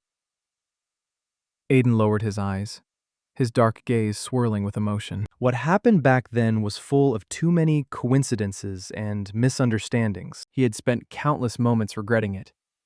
He wanted to apologize to her in person, to tell her how he truly felt, but she had been so decisive, leaving without a word, quickly finding someone else, and even having a daughter with him. Chloe had been feeling down lately. Why hasn't my jerk dad come to find a Laura yet? The game commercial Leo starred in was becoming famous worldwide, thanks to the Ching family's huge investment in advertising. Unless my dad is blind, he must have seen it. In the original novel, Aiden found them through a photo. Does that mean I have to follow the plot and find a way to get a picture of us to him to move things along? You must be Chloe, right? A rough voice asked. Chloe looked up at a strange, burly man. She raised an eyebrow. Who are you, mister? Without another word, the man clamped a hand over her mouth, picked her up, and shoved her into a car. The van quickly disappeared into the bustling traffic. Boss, is this kid in shock or something? Why isn't she crying? The skinny driver asked, looking at the still Chloe. I don't care if she's dumb or a genius. We get the money, and we're out of here, the man in the passenger seat said, his face dark. Chloe's lips curved into a smile. So, I've been kidnapped. Soon the van stopped at a dilapidated wooden cabin. I brought her. Did you make the call? The skinny man demanded. I've already contacted Chloe's mom, Belly said coldly. I really don't get it. Why not just kidnap Leo? Why go after a 5-year-old kid? Those were the orders. Leo is always with Ethan Kwan. It's hard to get to him. Don't underestimate this 5-year-old. She's surrounded by rich people. And her mom's relationship with Ethan Kwan isn't simple. And you know Ethan Kwan, he has more money than he can spend. Chloe sat quietly in the corner, a smile on her face. Auntie Bella, are you going to kill me? Bella shot her a glare. As long as you behave, we won't kill you. Chloe sneered inwardly. They let me see her face. Of course, they planned to kill me. Even though she'd rather it be Leo, Mrs. Kwan had said that Chloe, this little stain, had to be dealt with. Chloe smiled sweetly. Then I'll be very good. Ara was on her way to a business meeting at a commercial building with her colleagues. Her assistant handed her a folder. The offer from Dawn Group is $20 million. The meeting starts in half an hour. Their CEO will be there. Suddenly, the elevator doors dinged open. A tall figure stood before Ara, and her nose caught a familiar scent as her eyes met a pair of deep, dark ones. Allor froze, a flood of memories rushing through her mind. Miss Kwan, this is Mr. Song, the CEO of Dawn Group, her assistant whispered, not expecting to run into the other party in the elevator. Aiden's voice was flat. Hello. He extended his hand. Ara panicked, not knowing where to look. She wanted to run, but the past 5 years had made her stronger. After everything she'd been through in Viridia, she was no longer the timid Rhodes. She fought back the tremor in her body and reached out her hand. Hello. After 5 years, their hands met again. His was just as strong as she remembered. Suddenly, her phone started ringing frantically. All glanced at the unknown number, hesitated, then answered. Miss Wan, I have your daughter. 10 million. Don't call the police, or you'll be sorry. The call ended after just 10 seconds. Allah's mind went blank. All the strength drained from her body, and she swayed, the world turning dark. Aiden caught her just in time. Seeing her pale face, he frowned deeply. What's wrong? Ara's mind was a mess. Kidnapped. Aiden. Chloe's been kidnapped. She's only 5. Who would do this to her? 5 years old? Aiden was stunned. He asked tentatively. You should probably call the child's father first. My brother? I have to tell my brother. Allor pushed him away and fumbled for her phone to call Ethan. Chloe. She's been kidnapped. They want 10 million. It might be the Kwan family. Yes, it must be Mrs. Kwan. She never liked Chloe. It has to be her. Aiden suddenly grabbed her phone. Hello, this is Aiden's song. Here's what's happening. He calmly explained the situation. Ethan's expression froze as he listened. Please take home. I'll send you the address. I'm on my way back. Before hanging up, Aiden asked, Mr. Kwan, you're Mrs. Brother? Yes, her older brother. Is there a problem? No problem. See you soon. Ethan, what's wrong? Leo sensed something was off. Ethan grabbed his coat. Chloe's been kidnapped. The ransom is 10 million. Aiden's song has already called the police. We need to go home and cooperate with the investigation. Leo shot up. Who? Who would dare to hurt Chloe? Kai, who had overheard, frowned, dropped the documents he was holding, and ran after them. Wait, I'll help too. Soon, they were all at the villa. Kai introduced his brother. This is Bobo. He's a freeloader, but he knows a thing or two about computers. As soon as the kidnappers call again, he can trace the signal. Bro, there are guests here. Give me some credit. First, my name isn't Bobo, it's Bobo. Second, I don't just freeload. I help with the garden and feed the chickens. Bobo protested. Allah's phone rang again. It was the kidnappers. The room fell silent. She answered with a trembling hand, putting it on speaker. Tomorrow at noon. Leave the money on boat number 136.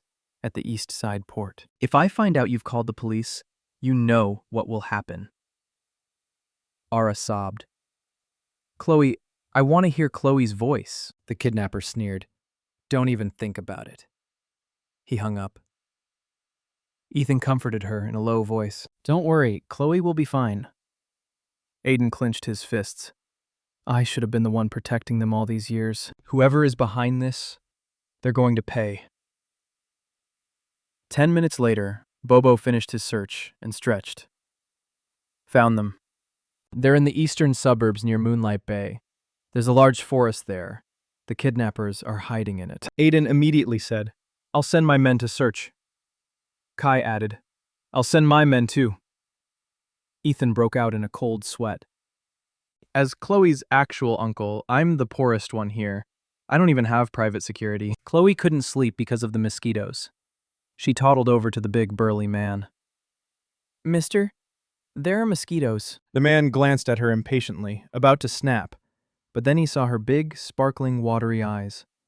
He swallowed his curses. We're in the middle of nowhere. Of course there are mosquitoes. Don't be so spoiled. I'm not spoiled, Chloe said, tilting her head and looking at the moonlit forest outside. The place I used to live was old, run down, and hot. There were so many mosquitoes in the summer. My mommy would stay up all night fanning them away from me. The man was taken aback. You're not from a rich family. My family doesn't have money, but my uncle does. Chloe said, My daddy left me and mommy, and she raised me all by herself. Then my grandma wanted to marry off her daughter to some old man, but she couldn't bear to part with her own daughter. So she brought my mommy to Vidya instead. Chloe's voice was soft, sweet, and pitiful as she recounted the stories of how she and Rydia were tricked into coming to Viridia. The man had assumed Chloe was a rich little girl who had never known hardship, but it turned out she had a sad story. It reminded him of his own past. His family had been dirt poor, and though his mother had always wanted him to be a good person, he had ended up on a path of crime. Mister, are you going to kill me? Chloe asked, looking like a very sensible child. The man couldn't meet her eyes. Chloe answered her own question softly. It's okay. If I die, please don't let my mommy find my body. She would cry a lot. Mister, when you get the ransom money, remember to buy your mom some new clothes. The man's eyes stung. This kid was so thoughtful. But the thought of the 10 million ransom made him hesitate. He just said gruffly, There are a lot of mosquitoes out here. Go inside. Okay, Chloe said sweetly. You should get some sleep too, mister. She turned and toddled back into the cabin, her face instantly turning cold and expressionless. The big guy might look tough, but he carries a good luck charm from his mother. A tough guy with a soft spot. His mother is his weakness. Chloe was sure that after her performance, he would feel pity for her and wouldn't kill her. Where do you think you're going? You think you can run? The skinny kidnapper entered the cabin, his expression dark as he glared at Chloe. Unlike the big guy, he didn't have a loving mother. He had been a criminal his whole life, on the run for years, and he was sharp. The skinny man had a short temper. He threw Chloe to the ground. Behave, or I'll kill you. Chloe acted startled. I wasn't running away. There was a girl with pigtails and a bloody face calling me, so I went outside to find her. The man cursed. What the hell are you talking about? Chloe's voice was sweet and clear in the silent night. I'm not lying. There was a pretty girl outside. She said she was lost and wanted to go home. The skinny man pushed down his fear and glared at Chloe. This kid must be making it up. A girl with pigtails and a bloody face? Wicked all lies. But even the most cold-hearted person has memories they're afraid to face. Last year, while on the run, he had hidden in a small town. He went out one night to find food and ran into a pretty student with pigtails. The girl was naive and lost, and asked him for directions like an innocent lamb walking toward a hungry wolf. He had dragged her into the bushes. Since then, he had been plagued by nightmares of her terrified screams. Oh, Chloe added with a meaningful smile. The girl also said she would never let you go. She's wandering around outside right now. The man's blood ran cold. He heard a scratching sound at the window, like sharp nails climbing up. followed by a rustling. He turned his head slowly. A dark head pushed its way into the cabin, strands of black hair falling inside. With a thud, the skinny man fainted, foaming at the mouth and convulsing in fear. Chloe had scared him into fainting with a bunch of weeds. The loud noise brought the big man rushing in. He saw his unconscious partner. He was baffled. What happened? Chloe shook her head, her eyes wide with fear. I don't know. I can't say, or that Lady Bella will kill me. Bella? The man's mind raced. Chloe mumbled. She gave him a bottle of water. I didn't say anything. You can fill in the blanks yourself, big guy. Just then, Bella crawled out of her tent. Can you two keep it down? I'm trying to sleep. The big man didn't say anything. Bella grabbed a bottle of water from her tent and tossed it to him. Have some water. You must be tired from keeping watch. He threw the bottle back in her face. Do you think I'm an idiot? Poison me and my brother so you can take the ransom for yourself. A scream came from inside the cabin. You hit a woman. You're not a man. You tried to poison me and you expect me not to hit you? Even a kid saw what you were doing. The search party heard the sounds of a fight. The kidnappers were turning on each other. The team leader was about to give the signal to storm the cabin when the door creaked open. A little girl walked out calmly, her dark eyes scanning her surroundings. Chloe pouted. They only came together for money. A little push and they fall apart. This is so easy. I could do it in my sleep. Just then, a member of the search party rushed forward and scooped her up. Chloe was startled, thinking she'd run into a bear, but it was her rescuers. The rest of the team stormed the cabin. Freeze! Hands up! Soon, all the kidnappers were arrested, and the rescue was over. Aiden was the first to arrive. Don't worry, Mr. Song, she's not hurt, a doctor said, draping a jacket over Chloe's shoulders. Chloe sipped the hot water the doctor gave her, her eyes darting to Aiden, who was beside her. My jerk dad has been staring at me. He must know about me and Mom by now. So, she deliberately called out to him. Uncle, did you bring people to save me? Thank you. Aiden's heart sank. Uncle. My own kid is calling me uncle. After a long pause, Aiden finally asked, Chloe, do you want to know where your father is? He wanted to use the topic of her father to prepare her so he could reveal the truth when the time was right. Of course I know where my daddy is, Chloe said, holding her cup and sneering inwardly, trying to get close to me now. Too late, jerk dad. I gave you a chance to be my father before, but you and your germophobia blew it. Now I'm not going to make it easy for you. You're going to regret this. Aiden's heart skipped a beat. You know where he is? Chloe nodded. He's dead. The words from the 5-year-old were shocking. Aiden fell silent. Dead? I'm right here. My mommy told me. My daddy was a deep-sea diver. He went on a dive 5 years ago and never came back up. That means he's dead, right? Aiden was speechless. The rescue team brought Chloe back to the house, which was now full of people. Chloe toddled over, her arms outstretched. Mommy, I'm back! Held her tight, tears finally streaming down her face. Aiden tried to comfort her. Chloe must be hungry after all that. Why don't we get her something to eat from the kitchen? Chloe nodded enthusiastically. Yeah, I'm starving. Ethan's eyes turned cold. This Aiden song is a wolf in sheep's clothing trying to worm his way in. I have to be on guard. Meanwhile, Kai took out his phone and made a call. What's the status of the 3 kidnappers? The rescue team leader reported. One of them has gone insane, and the other 2 beat each other half to death.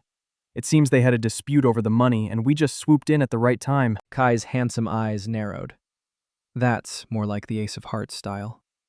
One insane, the other's broken. A small smile touched his lips as he glanced at Chloe. With your skills and intelligence, even as a 5-year-old, you can take care of yourself. Kai discreetly took out his phone.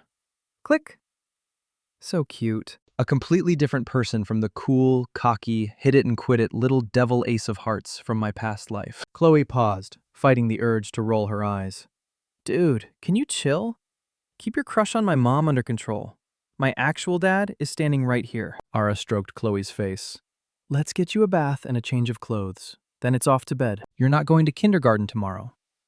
Mommy will stay home with you.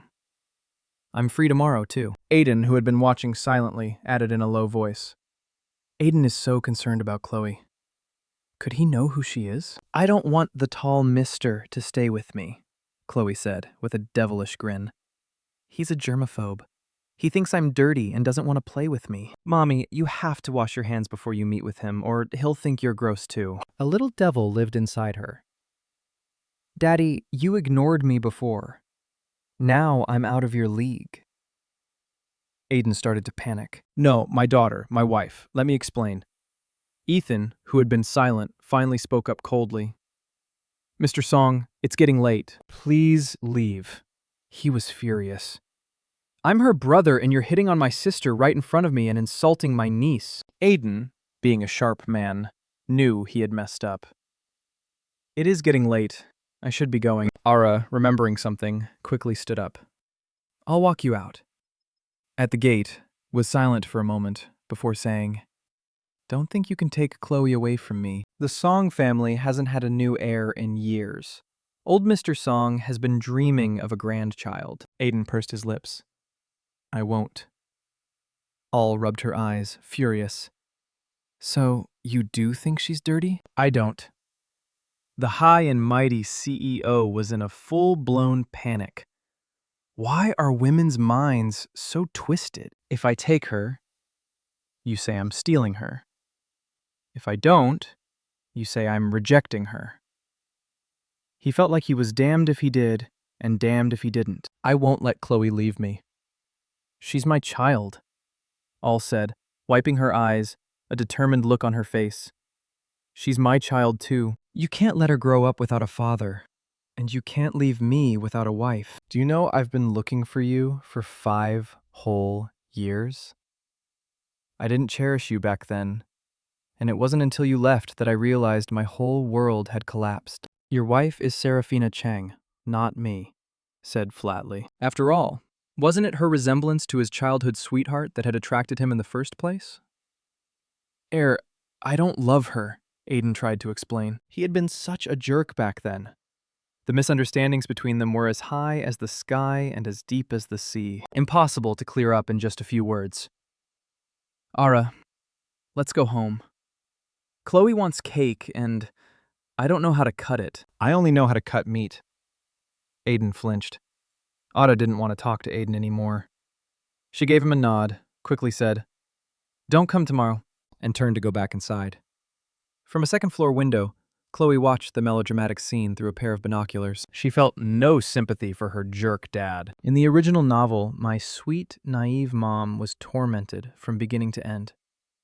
If I hadn't accidentally ended up in this novel, her life would be miserable right now. For the tragic heroine to rise up and fight back, she's going to need my help. A few days later, news came from the police station. The kidnappers had confessed. All clenched her fists. Was it Mrs. Kwan? Ethan told her the truth. There were 2 groups. Belly hates Leo and was manipulated by someone into targeting Chloe. As for the 2 kidnappers, they claimed they took an anonymous online job.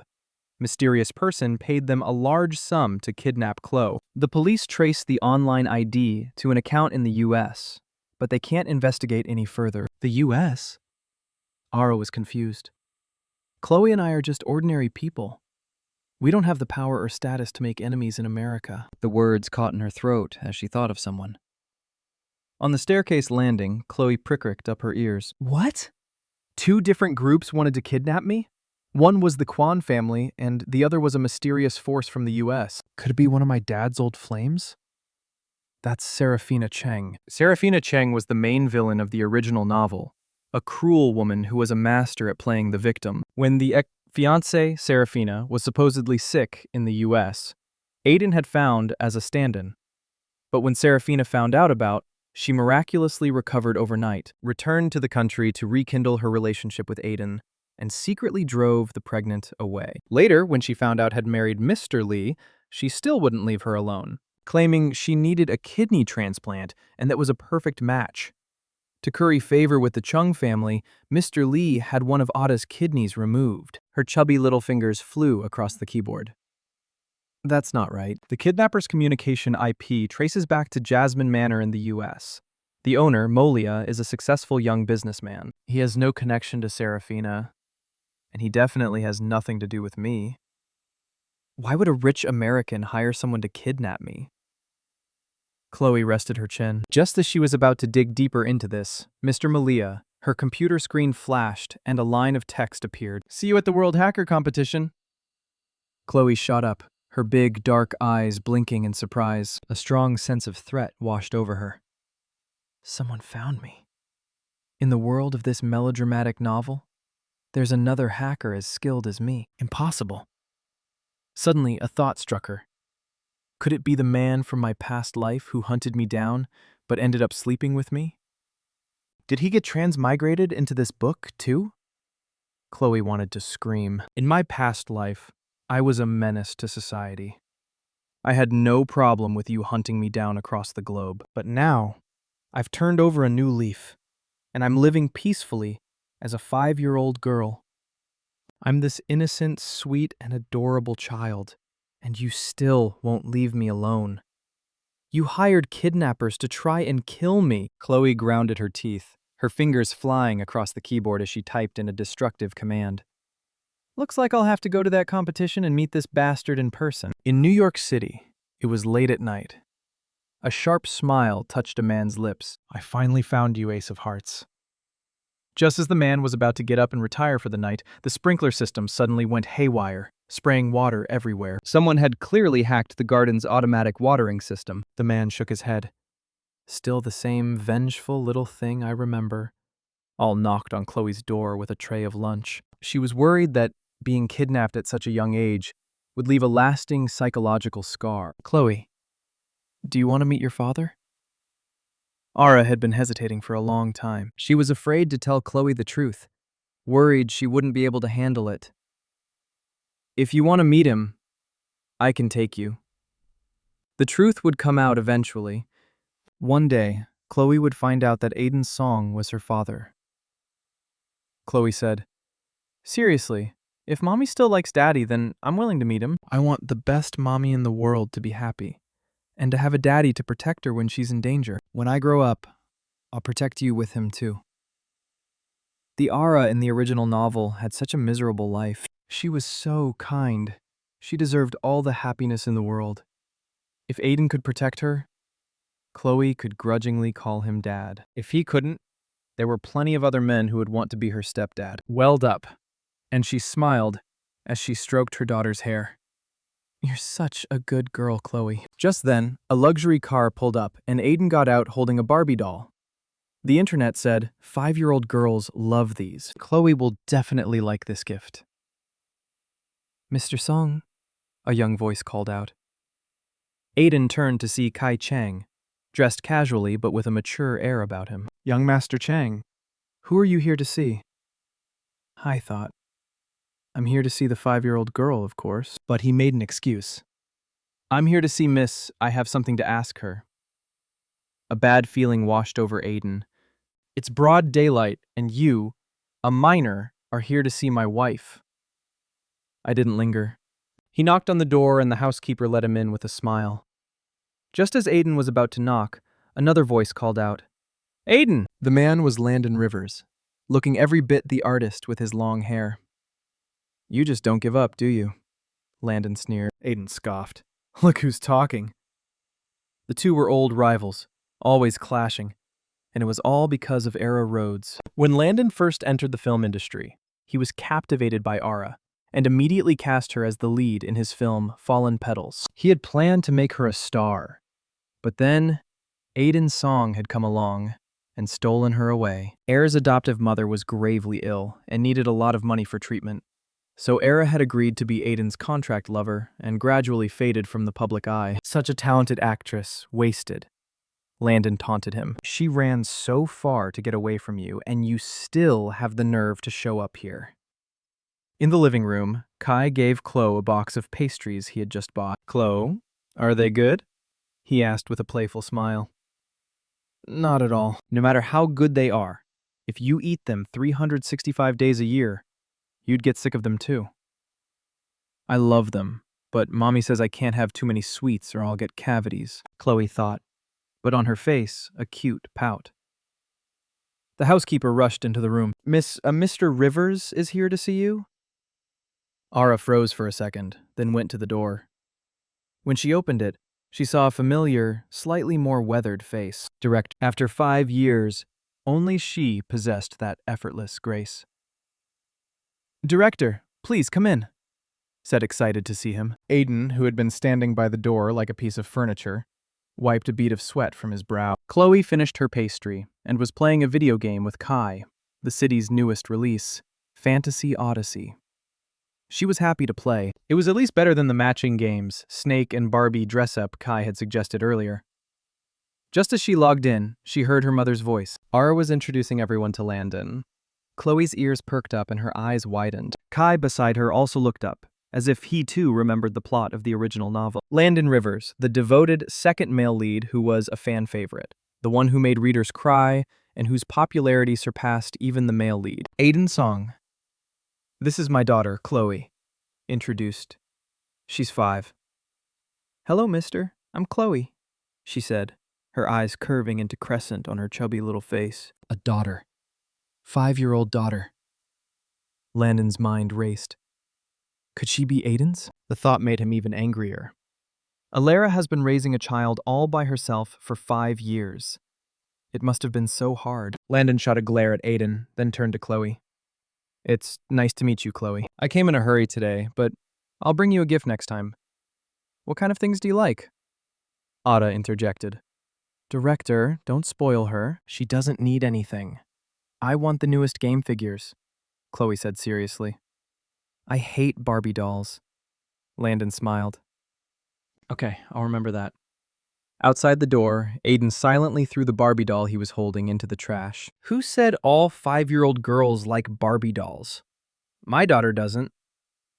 As evening fell, walked Landon to the door. Before he left, he said earnestly, I hope you'll seriously consider my offer. You're doing well now. Free from all the troubles of the past, you can finally make decisions for yourself. Ara looked down and nodded. Director, I'll think about it. Landon gave her a long look, then turned and left. Ara turned back and was startled to find Aiden eavesdropping in the corner. Mr. Song, you're still here? Aiden was frustrated. I want you to know I never saw you as a replacement for anyone else. Laura didn't believe him. I forgot to tell you something. There were 2 groups behind Chloe's kidnapping. One was the Kwans, and the other is based in the U.S. I think the second group is connected to one of your admirers. Aiden was confused. What do you mean again? It wasn't surprising that would jump to that conclusion. When she was with Aiden, she had been secretly targeted by Serafina Chang multiple times. This kidnapping had to be related to her. Serafina was obsessed with Aiden. If she knew about Chloe, she would definitely try to harm her. Stay away from us from now on. You'll only bring danger to Chloe. The more Ara thought about it, the angrier she got. She turned, went inside, and slammed the iron gate shut, leaving a bewildered Aiden standing outside. Half a month later, whenever Aiden wasn't working, he would go to Ara's house. Ethan wouldn't let him in, so he would just play with the dog outside, steal glances at the house and then leave, looking back every few steps. He was turned away every time, but he never gave up. Just ignore him. He'll get tired of it eventually, Alar said, her head buried in a script. She figured it was just a passing fancy for him, and he would give up once the novelty wore off. Perhaps influenced by Chloe, was no longer the weak woman from the original novel, especially after Chloe had been endangered time and time again. Her protective instincts had kicked in, and her intelligence had skyrocketed. Ding dong! The doorbell rang. Chloe, go get the door for your uncle. It's probably them, said. Chloe happily opened the door. It wasn't her dad, and it wasn't Ethan. It was a familiar face she hadn't seen in a while. Iris Kwan. Chloe, long time no see. Did you miss your auntie? Iris asked with a smile. Chloe's face fell. What is this side character doing here? Is her life going too well? Did she come here looking for a beatdown? And dear God, did she bathe in perfume? It stinks. Sister, is my big brother not home? Iris asked, striking a graceful pose. He's still busy. He'll be back later, replied coolly. Iris scoffed, sitting elegantly on the sofa opposite her. Big brother is so strange. He has a perfectly good mansion, but he insists on living in this run-down place, letting just anyone in. Ara focused on her script and ignored her. But Chloe looked up and said sweetly, "You're wrong, Auntie. My uncle would never let harmful, non-recyclable trash like you into his house." You little bastard. The words were on the tip of her tongue, but Iris forced herself to maintain her ladylike demeanor. She had a clear purpose for being here today: to find Ethan. Rumor had it that director Landon Rivers was preparing for a new film and had become friends with Ethan, visiting him frequently. If her brother could introduce her and she could get a role in Landon's film, her value would skyrocket, bringing her one step closer to her beloved Aiden. She had to seize this opportunity to become a star, win over Aiden, and marry into the Song family, becoming the lady of the house. Sister, are you reading a script? Iris noticed the thick binder in Ara's hands, filled with notes. All just grunted in response. Iris giggled. Don't tell me you've heard about director Rivers and are hoping to use your connection with Big Brother to get a cameo in his new film. Sister, let me give you some advice. You're not cut out to be an actress, and director Rivers wouldn't give you a second glance. If anyone's going to catch his eye, it's me. Last year at a party, he even stopped me and asked for my card. Sister, not everyone is made for acting. I took acting classes in college, so at least I'm not afraid of the camera. You've been busy raising a child. You should stick to what you know. All put down her script. Could you please be quiet for a moment? She was trying to study the script, but Iris's constant condescending chatter was a huge distraction. Iris was taken aback, her eyes flashing with venom. Does this woman think she can act all high and mighty just because she has my brother's protection? The doorbell rang again, and Chloe bounced over to open it. Standing outside was the handsome, long-haired Landon Rivers. Chloe greeted him sweetly. Uncle Landon, you're here. Welcome. Landon smiled. You little rascal. Here's that figure I promised you. Iris quickly introduced herself. Director Rivers, it's an honor. I'm Iris Kwan, Ethan's sister. Landon's bright eyes swept over her dismissively, and he gave a curt nod. Hello. His tone was cold and distant. Iris wasn't surprised. Geniuses were often eccentric, and Landon was famously difficult, known for keeping everyone at a distance. But the next scene nearly shattered her worldview. The same Landon Rivers, who had just been so cold to her, immediately broke into a warm smile the moment he saw. You've been looking at the script for 3 days now. What do you think? Era answered. Honestly, I have some thoughts. I've marked the parts that need changes in blue pen. Iris frowned, a strange feeling creeping up on her. She coughed and said disapprovingly, Director Rivers is one of the best screenwriters in the industry. You haven't had much education. What could you possibly know? Don't make a fool of yourself. Landon was focused on the revised script. Some of these changes don't quite work. Before he could finish, Iris interjected. Director, my sister isn't well educated. Please don't blame her. If you'd like, I could take a look at your script. But Landon didn't even spare her a glance. However, I will consider adding the new scene you suggested. Iris was dumbfounded. Landon is actually listening to someone else's suggestions. Isn't he notoriously stubborn, never letting anyone touch his scripts? Iris persisted. Director, I've studied screenwriting. I can help my sister with the revisions. Landon frowned. Miss, could you please be quiet? Director, I didn't mean to offend you. Iris tried to explain. I just thought I could assist my sister. Be quiet. All this chatter is giving me a headache, Landon said, clearly annoyed. He'd been in the film industry for years. He could see right through a schemer like her. Ara, I'm going to borrow your study to revise the script. Call me when dinner's ready. Of course, Director. Go ahead. Iris couldn't help but think. Did Landon fall for looks? Did she use her body to get close to him? I underestimated you, sister. You hide your schemes well. Air's face hardened. Landon is my mentor. You should at least come up with a believable lie. Iris laughed. Director Rivers is a legend in the video film industry. He's your mentor. You're a woman who's had a child, after all. Ada couldn't take it anymore. She stood up, trembling. Get out. Did I strike a nerve? I was just telling the truth. Why are you so angry? The more Iris saw her reaction, the more certain she was that something was going on. Chloe had seen enough. She opened her mouth and bit down hard on the scheming woman's hand. He hasn't had his rabies shot. I'll let him bite this mean lady. Hearing that, Iris panicked and ran away. Chloe bit her lip, her eyes filled with anger. All looked down at her 5-year-old daughter, and suddenly understood.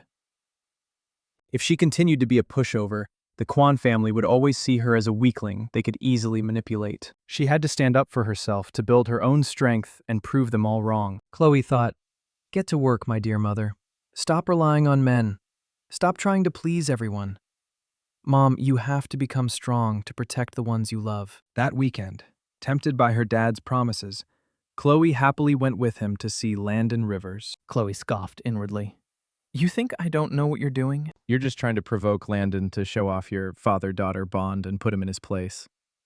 Aiden glanced at his precious daughter out of the corner of his eye and cleared his throat. Chloe, who do you like more, Uncle Landon or me? You're so childish, Dad. Chloe rolled her eyes but put on an innocent smile.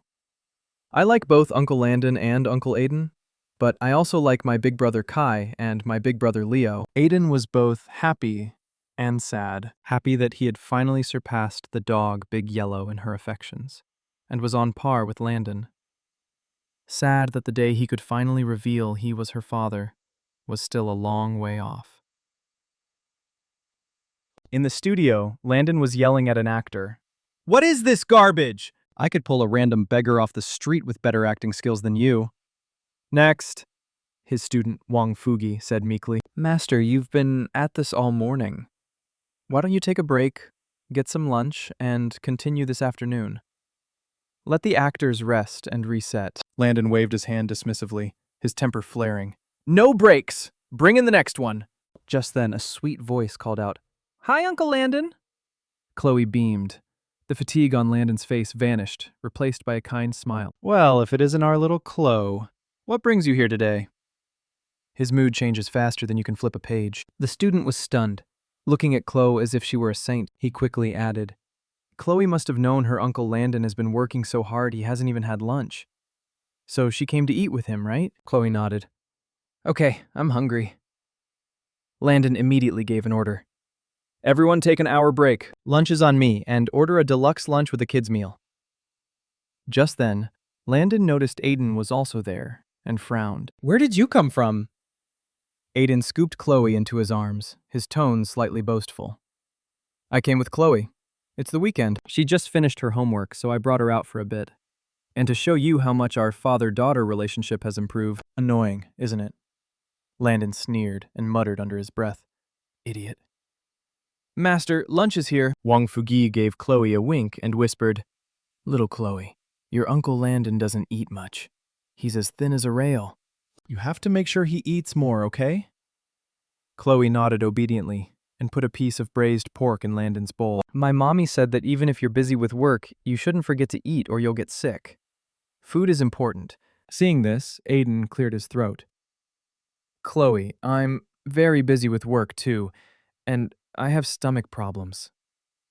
Chloe rolled her eyes internally. Seriously, Dad, you're jealous of this too? You're so childish. Why don't you just come to kindergarten with me? She forced a sweet smile and put a piece of pork in his bowl too. It was bigger than the one she gave Landon. CEO Aiden was satisfied. Suddenly, his phone rang. Chloe, you eat first.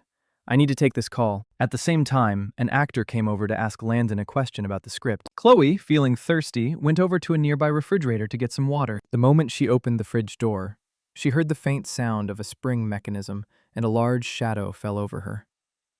Piece of photography equipment was falling from the ceiling. Just as Chloe was about to dodge, a figure appeared behind her like a flash of lightning.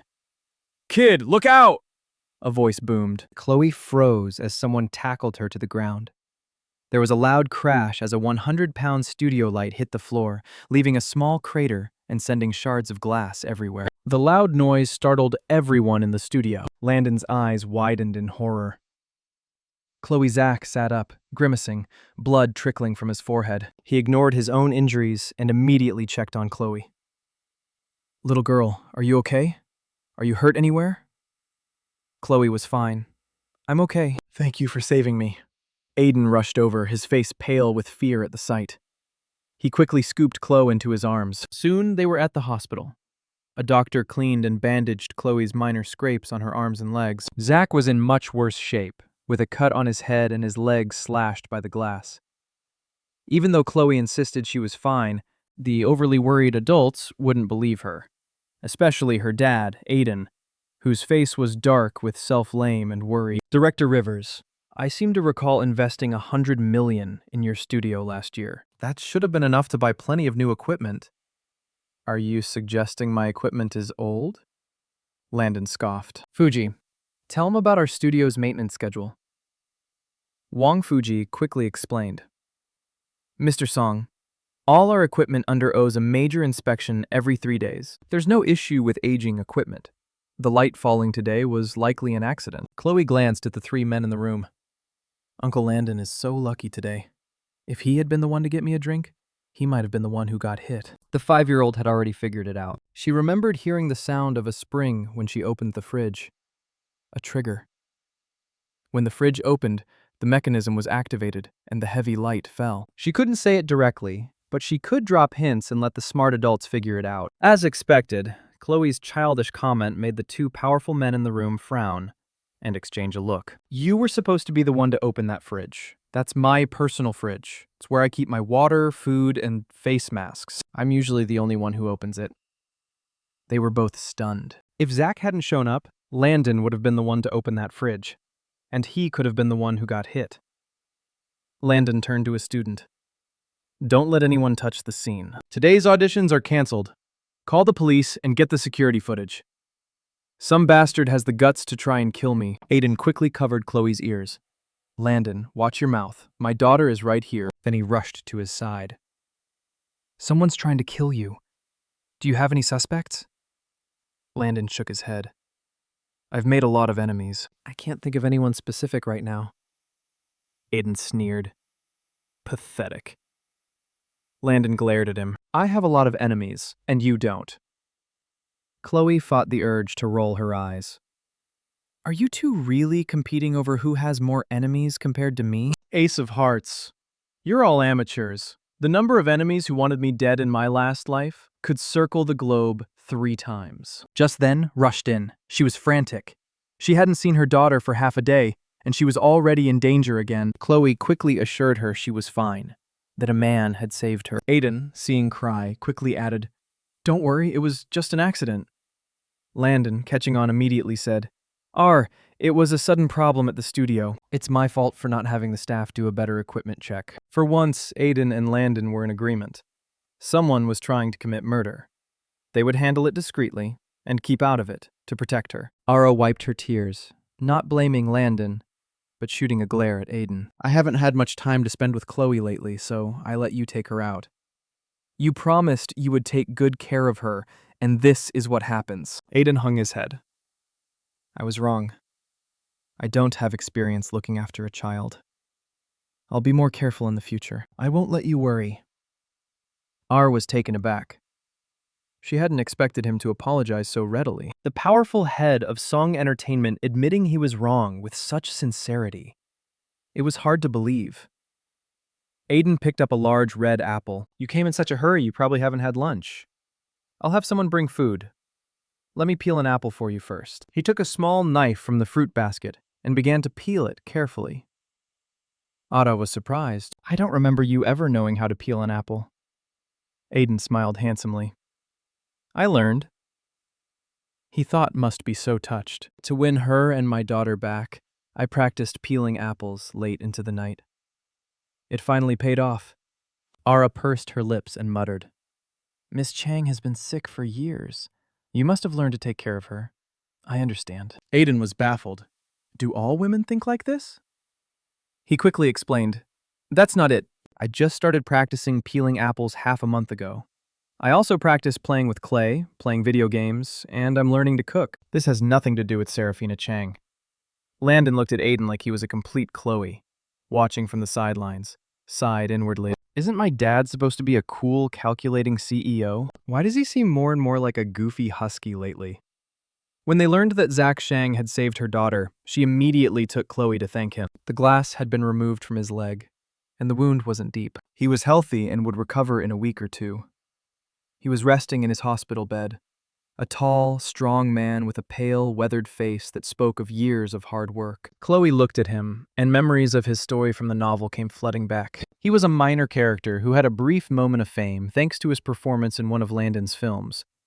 But later, he was caught in a cheating scandal. His wife, who had always seemed devoted, angrily divorced him, leaving him with nothing. His fame plummeted, and he became an obscure actor again. After struggling for a few years, he eventually died from overwork. But this man seemed so upright and loyal. Would he really cheat in the future? Or was he framed? Chloe decided to investigate his personal situation when she had the chance. A life-saving favor had to be repaid. Zach's eyes suddenly widened as he stared at. You're a Laura Rodas. Miss Rodas. His voice trembled as he rubbed his eyes, thinking he was dreaming. The actress who had a fleeting moment of fame 5 years ago before disappearing. I used to be called Rodas, but my real name is Kwan, she said with a gentle smile. I'm Chloe's mother. Thank you for saving my child. Miss Rhodes, I never thought I'd meet you here. You're as young and beautiful as ever. Zach was so excited he was tripping over his words. His face flushed. I've always followed your work. You're my idol. Zach, get some rest. You can join the cast once you've recovered, Landon said. Seeing that there were no outsiders around, he gave him a sly wink. By the way, Missa is the female lead this time. We'll be announcing it in a couple of days, so keep it a secret for now. Really? I get to act with my idol. The 30-some-year-old man was as excited as a 5-year-old. Mommy, were you an actress before? Chloe asked, finding curiosity. Ada didn't hide it. Yes, I used to act. Your Uncle Landon was the director. Mommy is the prettiest in the whole world. She'll definitely be a big star. Mommy, why did you stop acting? Chloe continued, her face a mask of innocence. All was at a loss for words, unsure how to explain the story of her running away while pregnant. Landon sneered.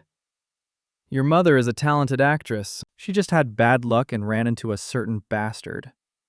He was still angry just thinking about it. You needed money. You could have just asked me. A famous director. Why did you have to go to that cold-faced jerk Aiden's song? Director, I should take Chloe home now, said, changing the awkward subject.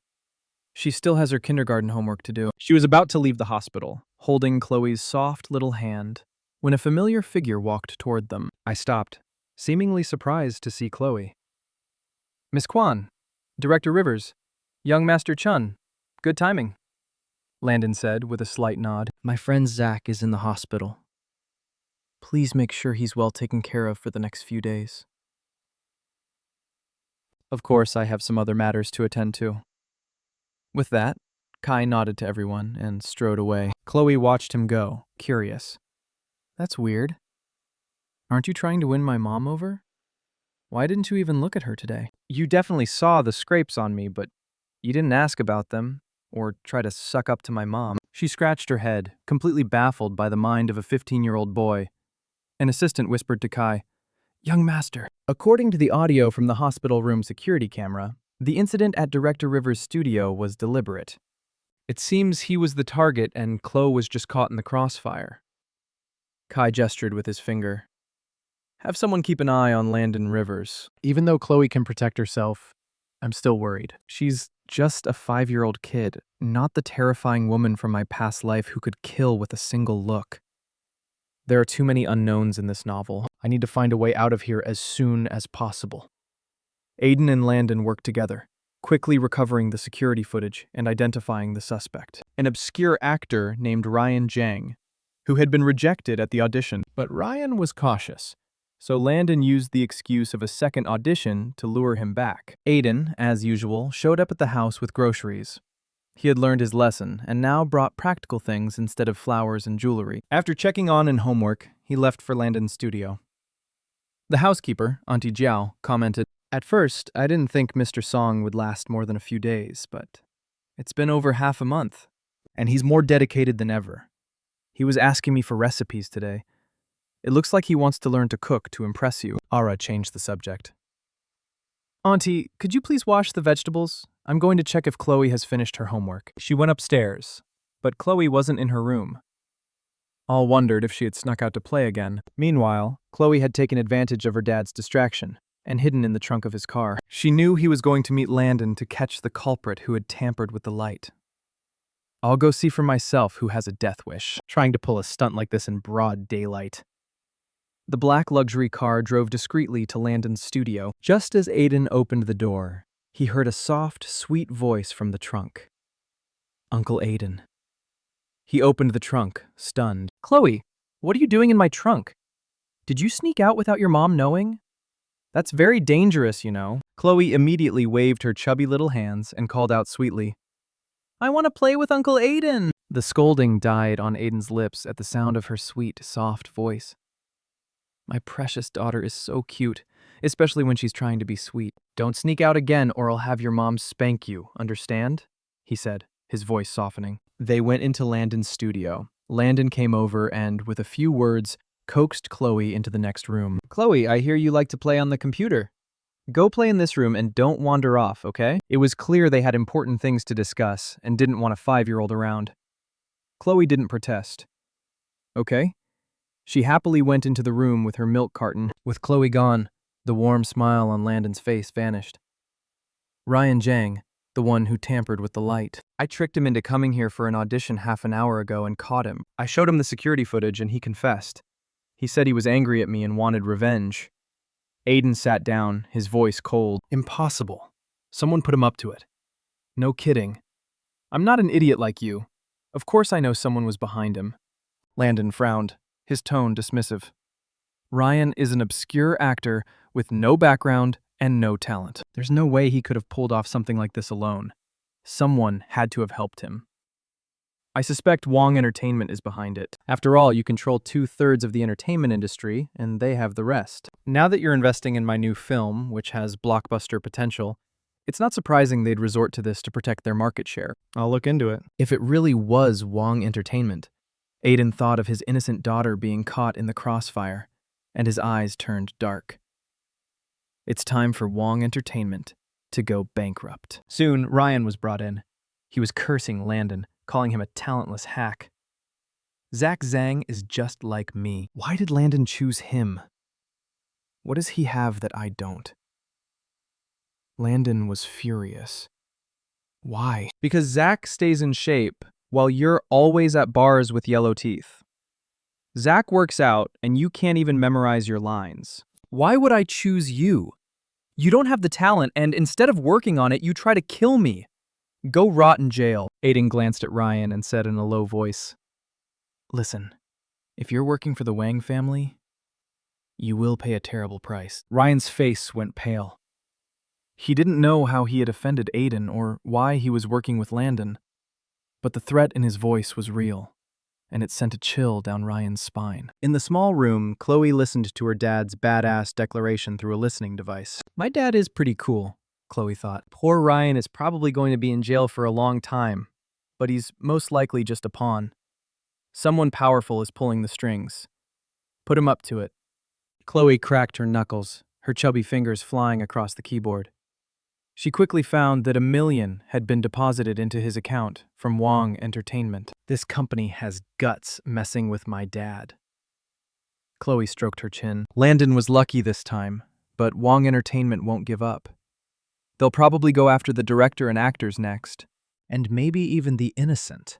Arid subtly leak Wong Entertainment's plans to her dad, Landon, her uncle, and the Chung family. "I'll just provide the knife. What they do with it is their business. After all, I'm just a 5-year-old kid. I don't know anything." Just then, The door opened. Chloe quickly switched her screen to a game of Plants vs. Zombies. Uncle Landon. "Are you back?" she asked, turning around. But it wasn't Landon or Aiden. It was a young man who was both a stranger and familiar. Chloe froze. Isn't this the third male lead from the novel who had a crush on Era? Jasper Jang, the one known as the hope of the film industry, the most prestigious award-winning actor, and the top star of Wong Entertainment. "And you are?" Jasper noticed the little girl at the computer and raised an eyebrow. Landon doesn't like kids, and he especially doesn't like people touching his computer. "Who is this little girl?" Chloe tilted her head, her face a picture of surprise. "Are you Uncle Jasper? I see you on TV all the time. My mommy and I are big fans. My name is Chloe, and I'm almost 6. Jasper nodded. "Chloe, do you know where Director Rivers is?" Just then, the door opened, and Landon and Aiden returned. "Director, Mr. Song," Jasper said, standing up to greet them. Landon was a little surprised. "When did you get here? You didn't even call. Just arrived?" "A brand sent me a case of special honey yesterday. I brought you a couple of jars." Jasper handed him a bag. Landon slapped his forehead and laughed. "Chloe, your mom has been working hard lately. Take a jar of this honey home with you and tell her to drink a little every day. It's good for her, you know?" "Okay, thank you, Uncle Landon." Chloe nodded enthusiastically. Out of the corner of her eye, she saw the smile on Jasper's face freeze. Chloe had seen it all in her past life. She could tell that this famous actor was a little too fond of Uncle Landon. "She doesn't need your concern," Aiden said sourly. "R has everything she needs. You should keep the honey for yourself." Landon glared at him. "Hey, Songa hasn't even given you the time of day, and you're acting like you own the place. Can give her honey if I want to. It's none of your business. You're not married yet. She's still single." Aiden was annoyed. "It's only a matter of time before she accepts me. She let me in the house today. Our relationship is beyond your wildest dreams." Just then, his phone started ringing. He looked at it, and his face lit up. It was Ara, and it was a video call. He answered it right in front of Landon. "Ara, where's Chloe? Is she with you?" "I've looked all over the house and can't find her," Ara asked anxiously. "Honey, I'm here." Chloe heard her and bounced over. "I snuck into Uncle Aiden's car and went out to play. Chloe really likes playing with Uncle Aiden. It would be great if I could see him every week." Aiden was close to tears. Did I hear that right? "My precious daughter likes playing with me. This is a huge step forward in our father-daughter relationship." Ara paused, a complex emotion in her eyes. "Mr. Song, bring Chloe home immediately." Aiden's handsome face broke into a smile. All right. Don't be angry." Landon's expression froze. He knew Chloe was Aiden's daughter, but he was still worried about Ara being with him. After all, Aiden still had his beautiful, high-status fiancée, Serafina Chang, and she was not someone to be taken lightly. Jasper noticed Landon's mood and frowned. Who is Chloe's mother? Why is Director Rivers so fond of them? And why is he fighting with Mr. Song over this woman? After Aiden and Chloe left, Jasper asked, "Director, that little girl was very cute. Are you close with her mother?" Landon answered honestly, "Chloe is a sweetheart. I'm thinking of casting her as the younger version of the female lead in my film. I'll talk to her mother about it soon." "You've met her mother, but it's a secret for now. I promise you'll be shocked when you see who it is." Jasper was curious and a little jealous. He hadn't seen Landon smile so genuinely since Rodas left the industry. A few days later, Serafina Chungjang was at Song Entertainment. Her best friend, Celeste Cao, made her a cup of coffee. "Why didn't your fiancé CEO Aiden come with you?" Serafina sighed. "I came to see him, but his staff said he was out. So I came to visit you instead." Ever since that woman left 5 years ago, Aiden has been a different person. So hard to read. But she was determined to hold on to her title as his fiancé. She put down her coffee and smiled gently. "Celeste, I heard you got a role in Landon Rivers' new film. Congratulations. His movies are excellent. Your career is sure to take off. Celeste shrugged. It's just the second female lead. Nothing to brag about. The second female lead. Serafina was surprised. You're a big enough star to be the lead? Just then, Celeste's assistant burst in. Celeste, Director Rivers just released the poster for the female lead. Celeste glanced at the poster and froze.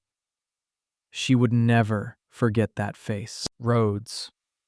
Didn't she leave the industry? Celeste? Serafina noticed her strange reaction. What's wrong? Are you not feeling well? Celeste's face was unnaturally pale. Serafina went over to check on her and saw the movie poster. Her own face turned livid. It was Rhodes. She had worked so hard to get rid of her, and now she was back. I got rid of her once. I can do it again. Celeste was trembling. You already left the industry. Why are you back? Are you going to pretend to be an innocent little flower again? Steal my spotlight? Steal Landon's love? Did he bring you back because he's still in love with you? All went to Landon's studio to sign the contract. Aiden, not trusting them to be alone, shamelessly tagged along, leaving Chloe at home by herself. Bored, she remembered her kindergarten art project was due. Though she hated it, she gritted her teeth, found some scissors, glue, and colored paper, and started cutting. Kindergarten is so boring. I don't want to do homework. Just as she was randomly snipping away, her savior arrived. Kai. Chloe's eyes lit up. Come help me with my homework. Chloe handed him a pile of colored paper. Defeated by her puppy dog eyes, he resigned himself to doing her kindergarten art project. The weather was nice today, and Kai was dressed in casual summer clothes, his short blonde hair ruffling in the breeze. As he bent his head to cut the paper, Chloe saw the sharp, handsome outline of his profile. If this kid were a few years older, my dad wouldn't stand a chance. Chloe, when will your mom be back? Kai asked, glancing at her out of the corner of his eye. She said she'll be back at 10. She's having dinner with Uncle Landon. She thought, I knew it. He's here for my beautiful mom. Too bad for you, kid. You've got my dad and Uncle Landon in your way. Kai asked casually. So, let's chat. Are there any boys you like in your class? No way, Chloe complained internally, but put on an innocent face, her big eyes blinking as she pouted. Mommy says, I can't date until I'm 18. Kai gave her a meaningful look, and for some reason, he thought of their past life together. When Kai took on the Ace of Hearts case, she had just turned 18. It was indeed an age full of surprises and beauty. A small smile played on his lips as he continued. So, what type of boy do you like, Chloe? Chloe had no idea. She wasn't even sure if she liked boys or girls. But for some reason, her past life came to mind. I like boys with dark eyebrows, big eyes, and a really nice side profile. It would be great if he wore a black uniform, was good at fighting, good at video games, and could also cook, race cars, fly planes. She thought. Forgive me, Prosecutor Kai, for using you as an example. I had to fight to keep from smiling. A metaphorical wolf's tail was wagging triumphantly behind him. Ace of Hearts. You're describing my past self. You really haven't forgotten me. Chloe's clear eyes blinked. So, Kai, what kind of girl do you like? I thought silently. I like a little troublemaker, who loves to fight, is arrogant and a con artist, but secretly feeds stray kittens. Even though she's bad, arrogant, and sleeps with people and runs, I still love her. Chloe's eyes curved into a smile. Oh my God. He's getting all sweet just thinking about my mom. Dude, don't fall too hard. Kai had company business to attend to. He ruffled Chloe's fluffy hair and left. He instructed his assistant, tell Chloe's kindergarten art teacher to give a craft assignment every week and make them as difficult as possible. Whenever Landon was free, he would come to see, and he would always bring Jasper with him. Jasper was taking this film very seriously, turning down all his other work for the next 6 months to focus on it. Every time Landon came to see, Jasper would be right there with him, under the guise of the male and female leads getting to know each other and rehearsing. Landon's eyes narrowed as he watched Chloe play a video game. He couldn't help but praise her. Chloe is such a smart kid. She's really good at games. Aiden's lips curved into a smile. Of course. Look who her father is. A tiger doesn't raise a dog. Landon rolled his eyes. Have some shame. And don't you have a home? Why are you always at a house? Aiden scoffed. Don't you have a home? Every time I come here, you're here. Landon gritted his teeth, grabbed his shirt, and dragged him outside. Chloe watched them, confused. What are those two doing? Once they were outside, Landon pulled out his phone. If you really care about, then stop hanging around. She's getting so much hate online. You should be trying to shut those people up, not just watching her get attacked. Aiden was surprisingly calm. Don't worry, it's being handled. Landon didn't believe the jerk for a second. You're handling it? What can you possibly do? Aiden said calmly. I have money. Landon's mouth twitched. I have no comeback to that. Aiden showed him his phone, and Landon was shocked. The internationally acclaimed but banned film from 5 years ago, Fallen Petals, was now available to watch. The internet was buzzing. People were shocked to discover that the lead actress, Alar Rhodes, was the same Kuan from Landon's new film. Director Rivers is a master of cinematography. The way she looks in that traditional dress is breathtaking. Aiden was confident. Once those clueless netizens watch Fallen Petals and see how talented Era is, they'll shut up. Time flew by, and it was the weekend again. Aiden personally came to pick up 5-year-old Chloe and take her to his company headquarters. He had finally figured out what his daughter liked. Strange, unique, interesting, sci-fi, and adventurous things. Not pink dolls. Uncle Aiden, does your company really have cute robots? Aiden nodded. Yes, we just got a new batch of smart robots to deliver coffee and food. They're from Silicon Valley. Very advanced. If you like them, I'll give one to you. Chloe was thrilled. Yay! Just as Aiden opened his office door, he saw Serafina Chang inside. Aiden, I brought you some chicken soup, he replied coolly. You don't have to do that. I have people who handle my meals. Serafina shook her head gently and placed the container on the table. I heard you've been working hard lately, and I was worried. The doctor said, I don't have much time left. You can't let me leave with regrets, can you? I want to take care of you. Aiden frowned. The best doctors in the country are treating you. You're not going to die. Serafina shook her head sadly. Her long eyelashes lowered as if she had 1,000 sorrows, but couldn't bring herself to speak. A perfect damsel in distress. Chloe scoffed inwardly. Look at her clothes, her voice, her expression. She's completely copying Laura. You have a terminal illness. Yeah, right. Uncle Aiden, the chicken soup this auntie made smells so good. Chloe's big dark eyes were fixed on the soup container, and she licked her lips. Aiden's expression softened. This auntie is my... Before he could finish, Chloe interrupted. I know, this auntie must be your cook. Chloe's face full of anticipation. Uncle Aiden, can I have some of the cook auntie's chicken soup, please? Of course, I'll get you a bowl, Aiden said immediately, agreeing when he heard his precious daughter wanted some. Chloe blew on the hot soup, took a delicious sip, and then Serafina sweetly. Thank you, cook auntie. The soup is so yummy. Serafina's expression flickered. To see the soup she had painstakingly made be so easily snatched away by a little brat, she almost lost her composure. She took a deep breath and forced a gentle smile. Aiden, whose child is this? I don't think I've seen her before. This is Chloe. She's... Aiden paused. She's my business partner's child. He wasn't ready to reveal Chloe's true identity yet. There were too many unknowns, and he hadn't reconciled. Keeping her identity a secret was the best way to protect her for now. Business partner. Such a vague term. It was clear Aiden was hiding something, but the more he tried to hide it, the more suspicious it became. Serafina looked at Chloe gently. I have to find out who this little girl really is.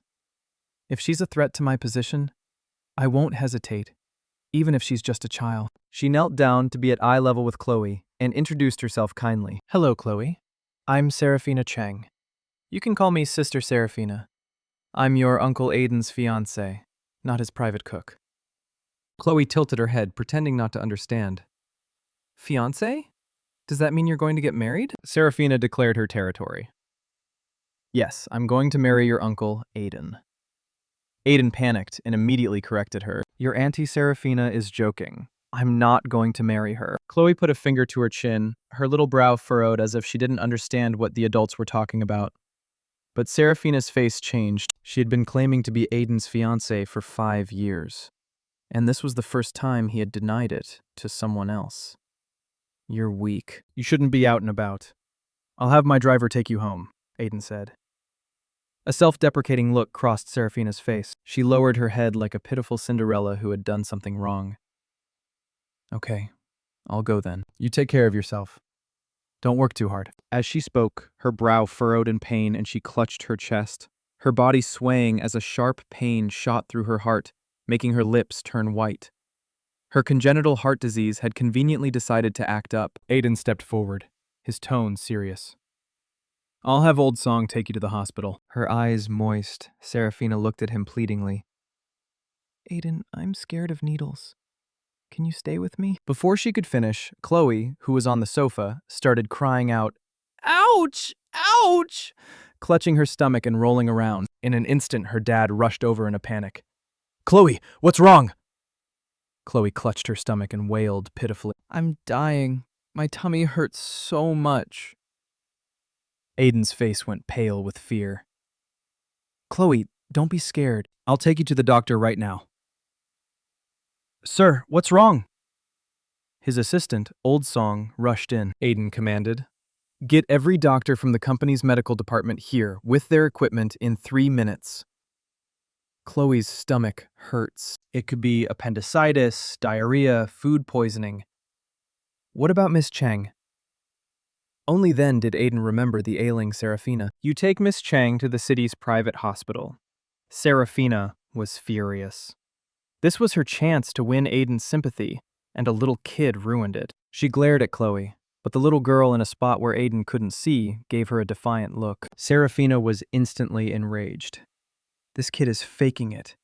At such a young age, she's already learned how to fake being sick to get attention. She's a natural-born little schemer. Serafina gritted her teeth and shot Chloe a venomous glare. Just you wait. Chloe raised an eyebrow, almost laughing. I'm just using the same tactics you used on my mom, and you're already angry. Anyone can fake being sick. In the original novel, Serafina had used her expert fainting skills to create countless misunderstandings between her mom and dad. The secretary cautiously peeked in. Sir, the medical department is here. Aiden had Chloe lie down on the sofa and covered her with a thin blanket. She continued to cry out, but there were no tears, just a mischievous glint in her big, dark eyes. Aiden frowned slightly. Send the medical department back. The secretary was speechless. Yes, sir. Aiden was a little angry. He could tell his precious daughter was faking it. He was silent for a moment, his mind flashing to a book he had just read.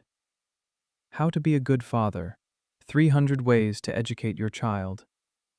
One of the sections was titled, What to Do When Your Child Lies About Being Sick. He felt he had to properly educate his daughter to be a good father and correct her behavior. So, in a serious tone, he said, Faking sick is something bad kids do. Chloe paused, rubbing her eyes, her face a mask of innocence.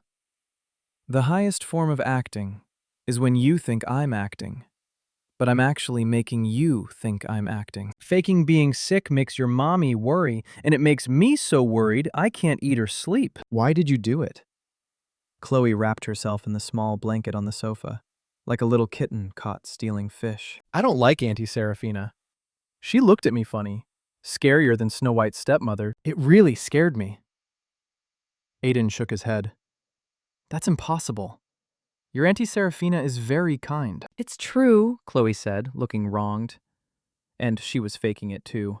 She was fine when we were leaving, and she gave me a really mean look. Aiden was silent. A 5-year-old probably wouldn't lie on purpose. As for Serafina, he had always known her to be obedient and gentle. He softened his expression and stroked Chloe's soft hair. I understand. I'll look into it. But Chloe, you can't fake being sick anymore. Even if you don't like someone, you shouldn't try to trick them. Understand? Chloe pouted. But I really don't like her.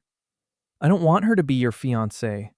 I want Mommy to be your fiancé. Aiden was completely stunned. What? My precious daughter just said she wants to be my wife.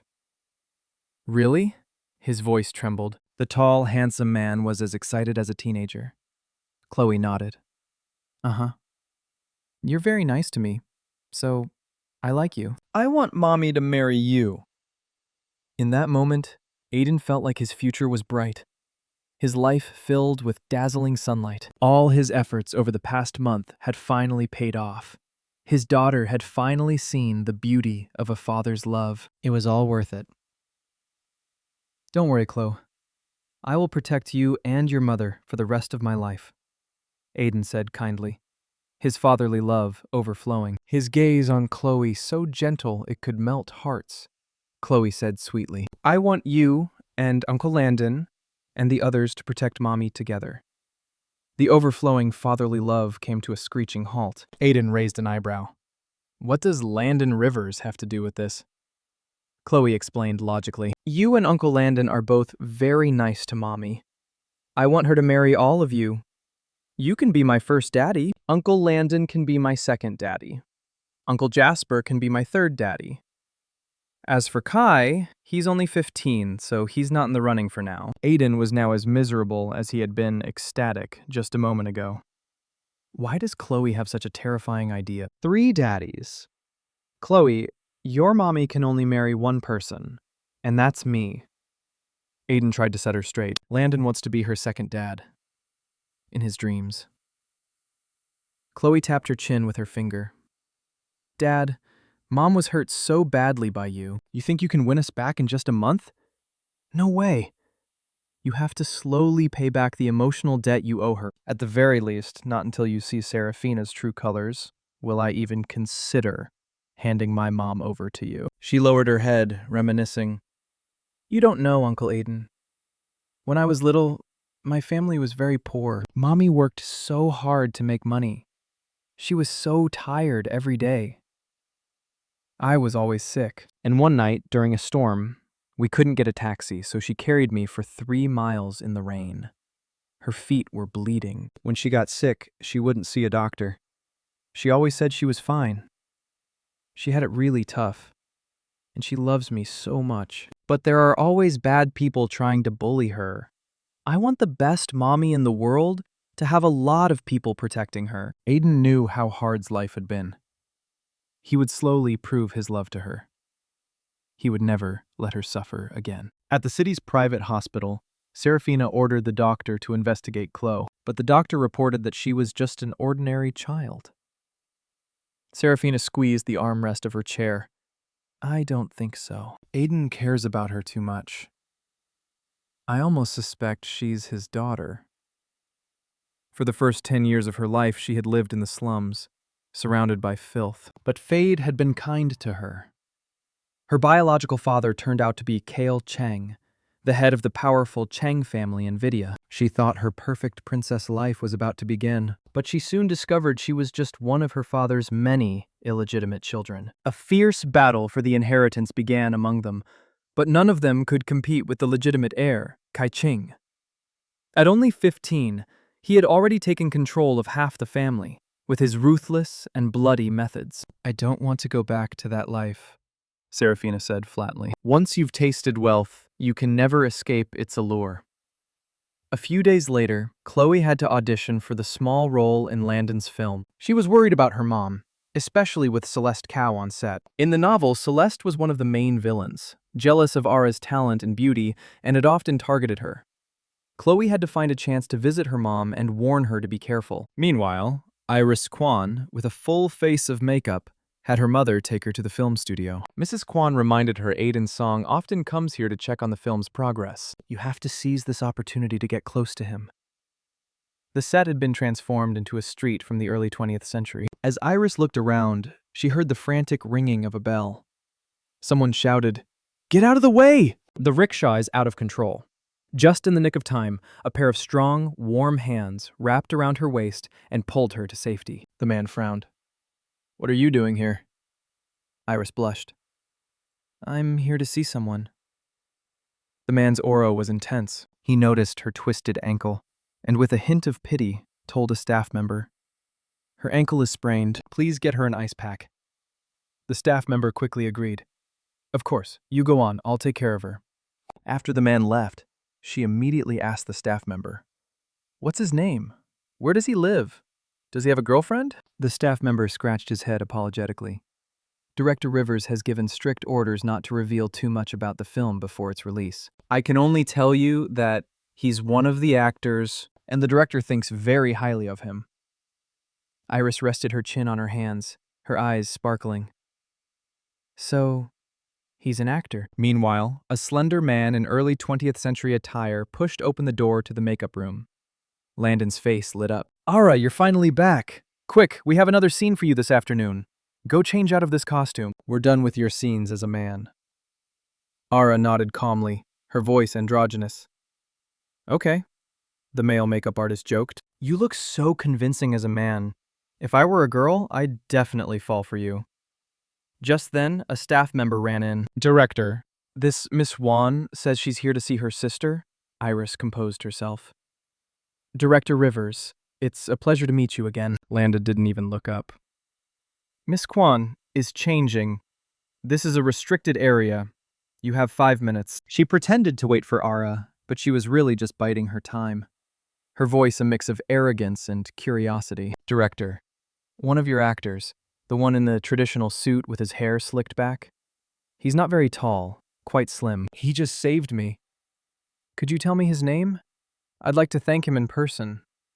First his name, then his background. We'll get to know each other and things will progress from there."